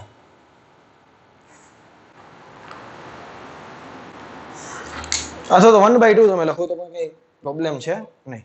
ભેજામાં જાય તો એકદમ પ્રોપર મેથડથી કરશો તમે તો આમાં કઈ ભૂલ પડવાની શક્યતા નહીં વચ્ચે. લાસ્ટ ટાઈમ કરતા હતા એ જ વસ્તુ છે, પણ આજે હું બોલવાની ખાલી સ્ટાઇલ બદલાવી નાખી કે જેનો ડેટા જોઈએ એને એમનેમ રાખો, બાકીના ઉપર ચડી બેસો, એનો ડેટા અને ટ્રાન્સફર કરો. એટલે ઓલા તમે બસ ઇક્વેશનમાંથી મુક્ત થઈ જશો. ભેજામાં જાય છે? તો હવે આ દાખલામાં બહુ કંઈ પ્રોબ્લેમ છે નહીં. જો આ દાખલામાં તમને ટાઈમ પણ પૂછી શકે, કેટલા ટાઈમમાં પકડી રાખે, તો તમે સમીકરણ પેલું મૂકજે. એક્સ્ટ્રા કરીને તને પૂછું, ચાલો શું પૂછું? d બરાબર v0t વત્તા 1/2 at². કેટલું ડિસ્ટન્સ કાપવાનું છે? 10. પ્રારંભિક વેગ કેટલો હતો? u માઇનસ સમથિંગ હતો ને? d કેટલા આવે જોઈએ મારે, વત્તા 1/2 પ્રવેગ કેટલો છે? -5 t². અને u દેખાઈને કિંમત મૂકી દેજો 15. તો 15 - 5 એટલે 10t -5/2 t². આને તમે સોલ્વ કરશો એટલે તમારો t નો આન્સર આવે. કેટલી સેકન્ડમાં પકડી શકે પૂછ્યું હોય તો પણ થઈ જાય. આગળનો દાખલો જે આ હતો તે ઓબ્જેક્ટ 1 2 આવે. ચલો આમાં કઈ પ્રોબ્લેમ છે? હજી એક દાખલો કરાવવું? આવો હવે ક્વેશ્ચન ઓલરેડી ટેક્સ્ટ બુકમાં કરી ગયા છીએ, પણ આજે ફરીથી કરાવું છું કે 3 ગાડી છે એબીસી. સી આ બાજુ આવે છે, બી આ બાજુ જાય છે, એ આ બાજુ જાય છે. ત્રણેયનો વેગ 20 થી આમ જાય, 20 થી આમ જાય ને 20 થી આમ આવે છે. સ્ટાર્ટિંગમાં એ અને બી વચ્ચેનો ડિસ્ટન્સ અને બી અને સી વચ્ચેનો ડિસ્ટન્સ 200 છે. ટેક્સ્ટ બુકમાં 1 કિલોમીટર હતું, આઈ થિંક તમે જોઈ લેજો. સી એ બી ને ઓવરટેક કરે, સી એ બી ને ઓવરટેક કરે એ પહેલા એ બી ને ઓવરટેક કરે. આની પહેલા થઈ જાય એ પહેલા આને છે ને આની પહેલા કરી દેવાનું. પાછું બોલું, સી છે એ બી ની પહેલા થઈ જાય એ પહેલા એને બી ની પહેલા કરી દેવાનું. એ માટે એનો લઘુત્તમમાં લઘુત્તમ પ્રવેગ, લઘુત્તમ કે ને એટલે કાં તો બંનેને સાથે ઓવરટેક કરાવો તો પણ ચાલે. લઘુત્તમ છે એટલે મેક્સિમમ હોય તો કદાચ એના કરતા તમે ગમે એટલો વધારે લઈ શકો. ઓછામાં ઓછો કેટલો લેવો જોઈએ જેથી કરીને બંને સાથે ઓવરટેક કરી શકે. ઓકે, આનું વિચારવાનું છે. બી એક નવરો બેઠો છે, બી ઉપર ચડી બેસો. બી નો ડેટા ટ્રાન્સફર કરો, એને પણ ટ્રાન્સફર કરવાનો અને સી ને પણ ટ્રાન્સફર કરવાનો. ડેટા ટ્રાન્સફર કરવાનો. નવી આકૃતિ બનાવું.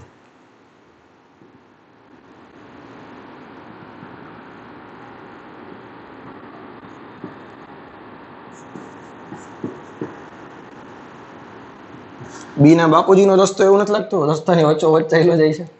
હે, બી તો નવરો થઈ ગયો ને, લુખી ભાજી થઈ ગયો, બધો ડેટા ટ્રાન્સફર થઈ ગયો. હવે એ માટે 20 આ બાજુ હતો, આ 20 આ બાજુ આવ્યો. આ વેલોસિટી ઓફ એ, આ વેલોસિટી ઓફ બી. સી છે એ આ સાઈડ થી વીસી ના વેગથી જતો હતો, આનો ડેટા આ બાજુ હતો બી નો, તો આને તો આ બાજુ જ મળે કે ન મળે? અલ્ટિમેટલી તમે વિચારો તો વેલોસિટી ઓફ એ બી કેટલા થઈ ગયા? 20 આ બાજુના 20 આ બાજુના, તો કેટલા થઈ ગયા? 20 - 20 બરાબર 0 મીટર પ્રતિ સેકન્ડ. અને આમે એલા ખબર પડે બે એક જ દિશામાં જાય. ખબર પડે કે ન પડે? Velocity of C with respect to B કેટલા થઈ ગયા? આ બાજુ કેટલા થઈ ગયા? -40. ડાયરેક્શન આમ ન જોવો તો 40 જવાબ આવે. ડાયરેક્શન આમ ન જોવો તો એક જ દિશામાં છે એટલે જવાબ કેટલો આવે? 40 મીટર પ્રતિ સેકન્ડ આવે. હવે સાંભળજો, બી અને સી વચ્ચેનો ડિસ્ટન્સ કેટલો છે? 200 મીટર. એટલે હવે જે હું લખું ને વ્યવસ્થિત જોજે. કાર સી ને કાર બી ને ઓવરટેક કરવા માટે ડિસ્ટન્સ કાપવું પડે. ડી બરાબર v0t વત્તા 1/2 at સ્ક્વેર. આ સૂત્ર મૂકું તો ડિસ્ટન્સ કેટલું કાપવાનું છે? 200 મીટર. વેગ કેટલાનો છે? 40. સમય ખબર છે? નહીં. પ્રવેગ છે? નહીં. આમાં પ્રવેગની કઈ વાત છે નહીં. આ તો 0 થઈ ગયા. તો t બરાબર કેટલા આવ્યા? 200/40 બરાબર 5 સેકન્ડ. જો આવું ને આવું ગાડું ચાલુ કરે તો સી છે એ 5 સેકન્ડમાં બી ને ઓવરટેક કરી નાખે. એટલે કે એ ને બી ને હા ખબર પડે ને, કાર એ ને કાર બી ને ઓવરટેક કરવા માટે જરૂરી સમય કાં તો 5 હોવો જોઈએ અથવા તો 5 કરતા ઓછો હોવો જોઈએ. કારણ કે 5 સેકન્ડમાં તો સી ઓવરટેક કરી જ જવાની. તો 5 લ્યો તો ચાલે, 5 કરતા ઓછો હોય તો પેલા ચાલુ થઈ જાય. એટલે લઘુત્તમમાં લઘુત્તમ 5 સમય તો તારે લેવો જ પડે. હવે એના માટે તમે વિચારો ડી બરાબર v0t વત્તા 1/2 at સ્ક્વેર. એટલે અહીં લખું ડી બરાબર v ab વત્તા અહીંયા પ્રવેગિત ગતિ કરાવવી પડશે. એ જ મને પૂછ્યું છે લઘુત્તમ પ્રવેગ. આપને શું પૂછ્યું છે? Acceleration of A with respect to B પૂછેલું છે. ડી કેટલું કાપવાનું છે? 200 meter. Velocity of A B કેટલા છે? 0. કારણ કે બંને એક જ દિશામાં ગતિ કરે એટલે એ તો આવવાનું છે જ નહીં. વત્તા 1/2 એક્સેલરેશન ઓફ એ બી જોઈએ અને લઘુત્તમમાં લઘુત્તમ 5 લખી નાખો. 200 × 2 બરાબર 400.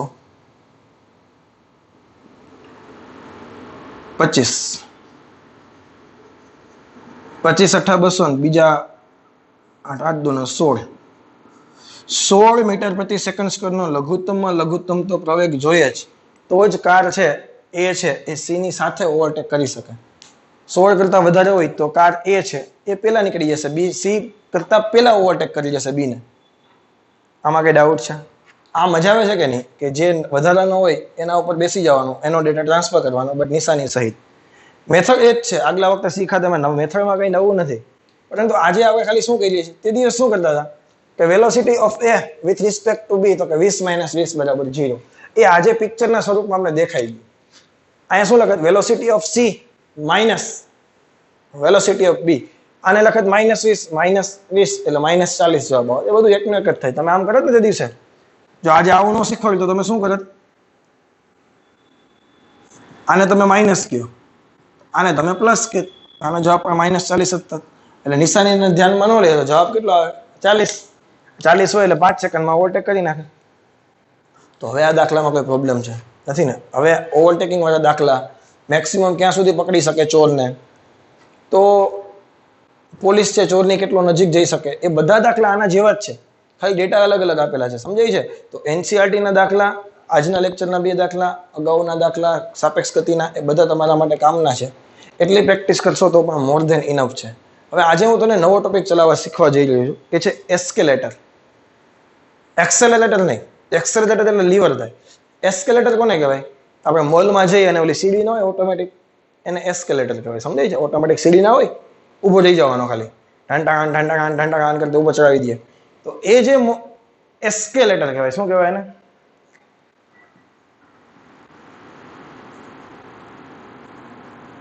એસ્કેલેટર.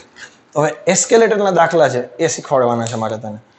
એકચ્યુઅલી સ્પેશિયલ કેસ એટલા માટે બનાવી દીધો, બાકી રકમમાં ડેટામાં તો કોઈ ફરક પડવાનો છે નહીં. તમે જોશો એટલે ઓટોમેટિક આવડી જશે. પણ મારે એસ્કેલેટરની થોડીક શોર્ટકટ બનાવીને આપવી છે, એના હિસાબે નવો ટોપિક ચાલુ કરવાનો છું. તો એ શીખી લઈએ પહેલા. ઓકે, સરસ મજાનો કેસ છે અને આખી થિયરી ટોટલી અહીં આવી ગઈ છે. અને આજના લેક્ચરનો છેલ્લો ટોપિક છે, કારણ કે હવે આમાં ત્રીજા ચેપ્ટરમાં કંઈ બાકી નથી. ઓલમોસ્ટ બધી જ વસ્તુ કવર થઈ ગઈ છે. થોડીક પછી પાછળથી છેલ્લે એડવાઇસ આપવાની છે, પણ પહેલા દાખલો શીખી લે. આખો કેસ શું છે? Escalator main problem. એસ્કેલેટર કોને કહેવાય? જો જરૂરી નથી કે દાદરવાળું એસ્કેલેટર હોય. તમે સ્ટેચ્યુ ઓફ યુનિટી ગયા હોય તો પેલું લાંબુ જ્યાં સુધી આપણે ગેટેથી પેલી મૂર્તિ સુધી જવા માટે છે તો બે બાજુ પેલા એસ્કેલેટર છે કે જેમાં તમારે ખાલી ઊભો રહી જવાનો અને એને મેળે ચાલ્યું છે તમને છેક આગળ સુધી ઉતારી દે એને પણ એસ્કેલેટર કહેવાય. ઓટોમેટિક સીડી જેવું, મતલબ કે તમારું ડિસ્ટન્સ ઓટોમેટિક કટ થાય એને કહેવાય એસ્કેલેટર. સિમ્પલ ભાષામાં કહું છું. આવું છે ને તમે પેલા ટ્રોલીના કિસ્સામાં શીખી ગયા હતા. હવે જો હું તને એક એક્ઝામ્પલ આપું કે એક ટ્રોલી છે, એના પર એક છોકરો ઊભો છે. સાંભળજો હવે હું જે બોલું તે. હવે ટ્રોલીનો વેગ છે એને તમે વીટી સંજ્ઞા વડે દર્શાવો. અહીંયા મેં એસ્કેલેટરનો વેગ છે એને મેં વીઈ સંજ્ઞા વડે દર્શાવ્યો છે. વીઈ છે but A with respect to ground જ હોય, તને ખબર પડી જાય. કારણ કે વીટી તમે લખો છો વીટી 2 મીટર પ્રતિ સેકન્ડ, તો એ વીટી જી જ છે. બોલા કે ના, velocity of trolley with respect to ground, અહીંયા velocity of escalator with respect to ground, એટલે ખાલી વીઈ લખું છું. Velocity of M E. હવે જો ટ્રોલીના કિસ્સામાં કોઈ માણસ છે એ પણ બેના વેગથી જતો હોય આવી રીતે, તો અહીંયા શું લખો? Velocity of M, velocity of man with respect to trolley 2 metre પર સેકન્ડ. ડાયરેક્ટ ગ્રાઉન્ડની સાપેક્ષે લખીએ, જેના ઉપર ચાલે છે એ લખીએ કે નહીં? હવે અમુક માણસ એવા હોય એને ખબર છે કે આપણે એસ્કેલેટર ઉપર શાંતિથી ઉભવાનું છે, તો પણ એ શાંતિથી ના ઉભા રહે, એને બહુ ઉતાવળ ફાટી જતી હોય, એટલે એસ્કેલેટર જતું હોય ને એ જ દિશામાં પોતે ચાલવા માંડે. ભેજામાં જાય કે નહીં? તો velocity of man with respect to escalator, કારણ કે એના ઉપર ચાલે છે? એસ્કેલેટર ઉપર ચાલે છે. અને વેલોસિટી ઓફ મેન ખાલી લખું છું તો એનો મતલબ એવો છે કે velocity of man with respect to ground છે. હા કે ના? આ બધી વસ્તુ આપણે સાપેક્ષ ગતિમાં શીખી ગયા હતા. ખાલી વેલોસિટી ઓફ, અને જો તમે અહીંથી એ પણ તને યાદ છે કે આનો વેગ 5 મીટર પર સેકન્ડ હોય ટ્રોલીનો વેગ, તો તમે વેલોસિટી ઓફ mt બરાબર શું થાય? Velocity of man with respect to ground minus velocity of trolley with respect to ground. ત્યાંથી પછી તમે આ ડેટા લખો. આને તમે 2 કહી દો, આ વીએમજી ના વીએમજી, અને આથી ગયા 5, 5 ને 2 7. અને એની શોર્ટકટ એવું હતું એક જ નિર્દેશ ફ્રેમમાં હોય અને એક જ દિશામાં આગળ વધતા હોય તો સરવાળો. ઇક્વેશનની રીતે ઘણી બધી વસ્તુ કરાવેલી છે, ડાયરેક્ટ પણ તને શીખવાડેલું છે. હવે તને એ બાબતમાં કોઈ પ્રોબ્લેમ છે નહીં. ચાલો, ઘણી બધી વસ્તુ આપણી થઈ ગઈ છે આજની. હવે વિચારો, ઘણા બધા માણસોને ઉતાવળ ફાટી જાય છે અને એ એસ્કેલેટરની દિશામાં આગળ દોડવાની શરૂઆત કરે છે. હું તમને એમ કહું કે એસ્કેલેટર 5ના વેગથી આમ જાય છે, છોકરાને ઉતાવળ છે એ 2ના વેગથી આમ જાય છે. તમે ગ્રાઉન્ડ પર ઊભા જુઓ, તમને છોકરાનો વેગ કેટલો લાગે? 5 ને 2 7, એક જ દિશામાં દોડે. હમણાં ટ્રોલીમાં કરે એવું તો ખરા, ટ્રોલી આમ જતી હતી, છોકરો આમ જતો હતો, તો એસ્કેલેટર આમ જાય, છોકરો આમ જાય, તો બેનો સરવાળો થાય કે ના થાય? એક જ નિર્દેશ ફ્રેમમાં હોય તો એક ટ્રેન આમ જાય, એક ટ્રેન આમ જાય તો સાપેક્ષ વેગમાં બાદબાકી થાય, કારણ કે બેની નિર્દેશ ફ્રેમ બદલી ગઈ. એટલે બોલ હા કે ના? હવે અમુક અવરચંડા હોય, એસ્કેલેટર આમ જતું હોય એને મજા આવતી હોય, પાછળ પાછળ જવાની મજા આવતી હોય, તો એસ્કેલેટર 5ના વેગથી આમ જાય છે, છોકરો 2ના વેગથી આમ જાય છે, તને શું દેખાય? તને 3ના વેગથી છોકરો આમ જતો દેખાય. બોલો હા કે ના? એટલે બેની નિશાની બાદબાકી આવી. Velocity of man with respect to escalator minus velocity of escalator. બોલો ક્લિયર? હવે 3 કેસ બતાવું છું. એવું માની લઈએ કે છોકરો સરસ મજાનો ડાયો છે, હેન્ડસમ છે, સુંદર છે. છોકરો સ્થિર ઊભો છે એસ્કેલેટર ઉપર અને શાંતિથી એસ્કેલેટર આગળ વધે છે. તો એસ્કેલેટર માનો કે આટલું છે ડી ડિસ્ટન્સનો, છોકરો શાંતિથી અહીં ઊભો છે, તો છોકરાનો વેગ અને એસ્કેલેટરનો વેગ બંને સમાન થાય કે નહીં? કારણ કે એસ્કેલેટર ચાલતો હોય તો છોકરો ભેગા એના ઉપર ઊભો રહે, આમ કરતો ચાલતો રહે કે ન ચાલતો રહે? બોલો હા કે ના? તો ડિસ્ટન્સ ડી કાપવા માટે કેટલો સમય લાગે? d/ve, ટાઈમ બરાબર d/ve, કારણ કે એસ્કેલેટરનો વેગ છે એ જ છોકરાનો વેગ છે. ક્લિયર? હવે એસ્કેલેટર ખરાબ થઈ ગયું છે, આપણે નસીબ એવા કે સ્ટેચ્યુ ઓફ યુનિટી ગયા ને એસ્કેલેટર ખરાબ થઈ ગયું, તો પણ આપણે રસ્તા ઉપર ન હાલીએ, એસ્કેલેટર ઉપર જ ચાલીએ છીએ. હવે ડી ડિસ્ટન્સ કાપવું છે, તો હવે કેટલો ટાઈમ લાગે? તો કે d/vme. કેમ vme? કારણ કે velocity of man with respect to escalator. Escalator ઉપર માણસ ચાલ્યો જાય છે, એસ્કેલેટર ભલે ને બંધ હોય, આપણે નસીબ ખરાબ કે એસ્કેલેટર ખરાબ થઈ ગયું છે. હવે તમે ચાલો છો કેના ઉપર? ગ્રાઉન્ડ ઉપર નથી ચાલતા, તમે કેના ઉપર ચાલો છો? એસ્કેલેટર ઉપર ચાલો છો. એટલે vme. માનો કે બધી વસ્તુ ચાલુ હોય તો એસ્કેલેટર ચાલુ છે, છોકરો એના ઉપર ચાલ્યો જાય છે, બહુ ઉતાવળ છે. હવે કેટલો ટાઈમ લાગે? t બરાબર d/ velocity of man with respect to escalator plus velocity of escalator. 5ના વેગથી એસ્કેલેટર જાય છે, 2ના વેગથી છોકરો જાય છે, ડિસ્ટન્સ 7ના વેગથી કપાય કે ન કપાય? એટલે કહી દો બેનો એડિશન. હવે અહીંથી છે ને મેં vme ની કિંમત અહીંથી લખી d/tm, અહીંથી લખી ve ની કિંમત d/te, અહીંથી લસાઈ dd કેન્સલ થયા, છેદમાં 2 નો ગુણાકાર હતો ઉપર ગયો, ઉપર 2 નો ગુણાકાર, નીચે 2 નો સરવાળો. કે જ્યારે બધી જ વસ્તુ ચાલતી હોય અને છોકરો એસ્કેલેટરની દિશામાં ગતિ કરતો હોય ત્યારે લાગતો ટાઈમ કેટલો થાય? ઉપર 2 નો ગુણાકાર, નીચે 2 નો સરવાળો. બંને વિરુદ્ધ દિશામાં જતા હોત તો એસ્કેલેટર આમ જાય, છોકરો આવો ચંડાઈ કરીને આ બાજુ આવતો હોય તો નીચે 2 ની શું આવે? બાદબાકી આવે. ઉપર 2 નો ગુણાકાર, નીચે 2 ની બાદબાકી. આ વસ્તુ ક્લિયર છે? આવો એક છે ને ક્વેશ્ચન પૂછાઈ ગયેલો છે, હું રકમ વાંચીને સંભળાવું છું, કરાવતો નથી. ચાલો. કે પ્રીતિ રીચ્ડ મેટ્રો સ્ટેશન. પ્રીતિ છે એક મેટ્રો સ્ટેશન પર પહોંચે છે એન્ડ ફાઉન્ડ ધેટ, અને એવું લાગે છે કે the escalator was not working. Escalator કામ કરતું નથી. ઇંગ્લિશનો પાઠ ચલાવું છું. She walked up the stationary escalator in the time T1. તે સ્ટેશનરી એસ્કેલેટર મતલબ શું થાય? સ્થિર એસ્કેલેટર ઉપર ગતિ કરે છે અને T1 ટાઈમમાં ડિસ્ટન્સ કાપી નાખે છે. જે કંઈ ડિસ્ટન્સ કાપવાનું હતું એ T1 સમયમાં કાપી નાખે છે. શું કીધું મેં અત્યાર સુધી? કે પ્રીતિ છે એ મેટ્રો સ્ટેશને પહોંચે છે અને એવું જોવે છે કે એસ્કેલેટર તો બંધ છે, એટલે એ એસ્કેલેટર ઉપર પોતે ચાલી જાય છે અને જે કંઈ ડિસ્ટન્સ D કાપવાનો હતો એ T1 સમયમાં કાપી નાખે છે.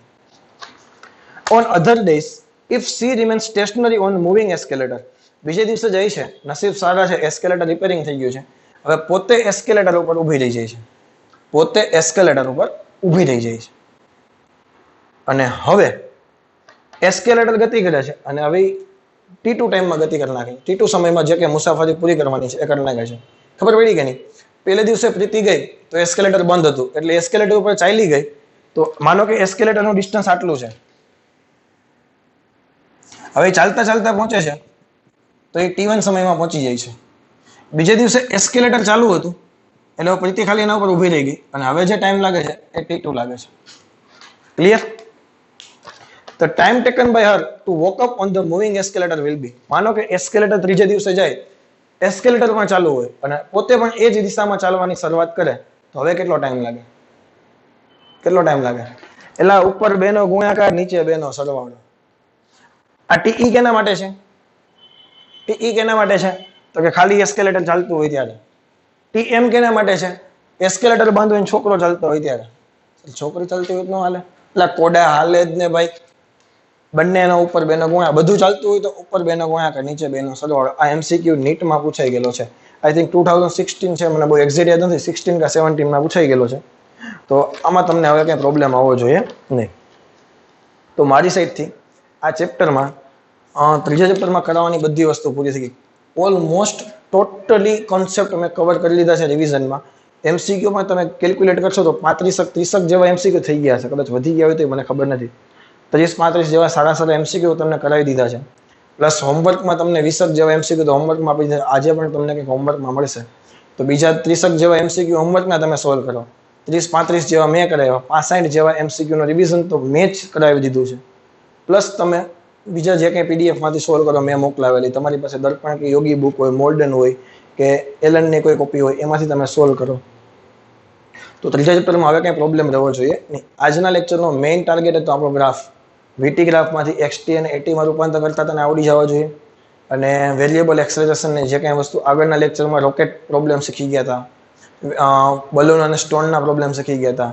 તો જે કંઈ વસ્તુ શીખી છે એનું એક short material only for formula માટેનું એક તમારી પાસે લખેલું હોવું જોઈએ. MCQ લખેલા હોવા જોઈએ, કારણ કે at the end of syllabus, જ્યારે સિલેબસ પૂરો થઈ જશે અને નીટ નજીક હશે એ સમયે કે JEE નજીક હશે ત્યારે આ ક્રેશ કોર્સનો લેક્ચર તમને કામ લાગશે. સમજાય છે? 5000 MCQ એક વખત કરવા કરતા 100 MCQ 50 વખત કરવા બહુ સારા. હું જે બોલું સમજાય છે? 5000 MCQ એક વખત કરવા એના કરતા 100 MCQ નું 50 વખત રિવિઝન કરવું બેટર છે. પેજામાં જઈ શકે નહીં? તો આને આ વસ્તુ વારે વારે રિવિઝન કર્યા કરશો એટલે આપણને કાઇનેમેટિક્સમાં પ્રોબ્લેમ આવશે નહીં. One of the most IMP topic for the JEE and NEET exam is kinematics. Third and fourth chapter. અત્યારે ત્રીજા ચેપ્ટરની આપણે ડિસ્કશન થઈ ગઈ છે. નેક્સ્ટ લેક્ચરથી ફોર્થ ચેપ્ટર સ્ટાર્ટ કરી દેશું. તો આશા રાખું છું કે આમાં હવે તમને કંઈ પ્રોબ્લેમ હશે નહીં. તો કાઇનેમેટિક્સ 1, 2 અને 3 ક્રેશ કોર્સના 3 લેક્ચર તમારા માટે મોસ્ટ IMP.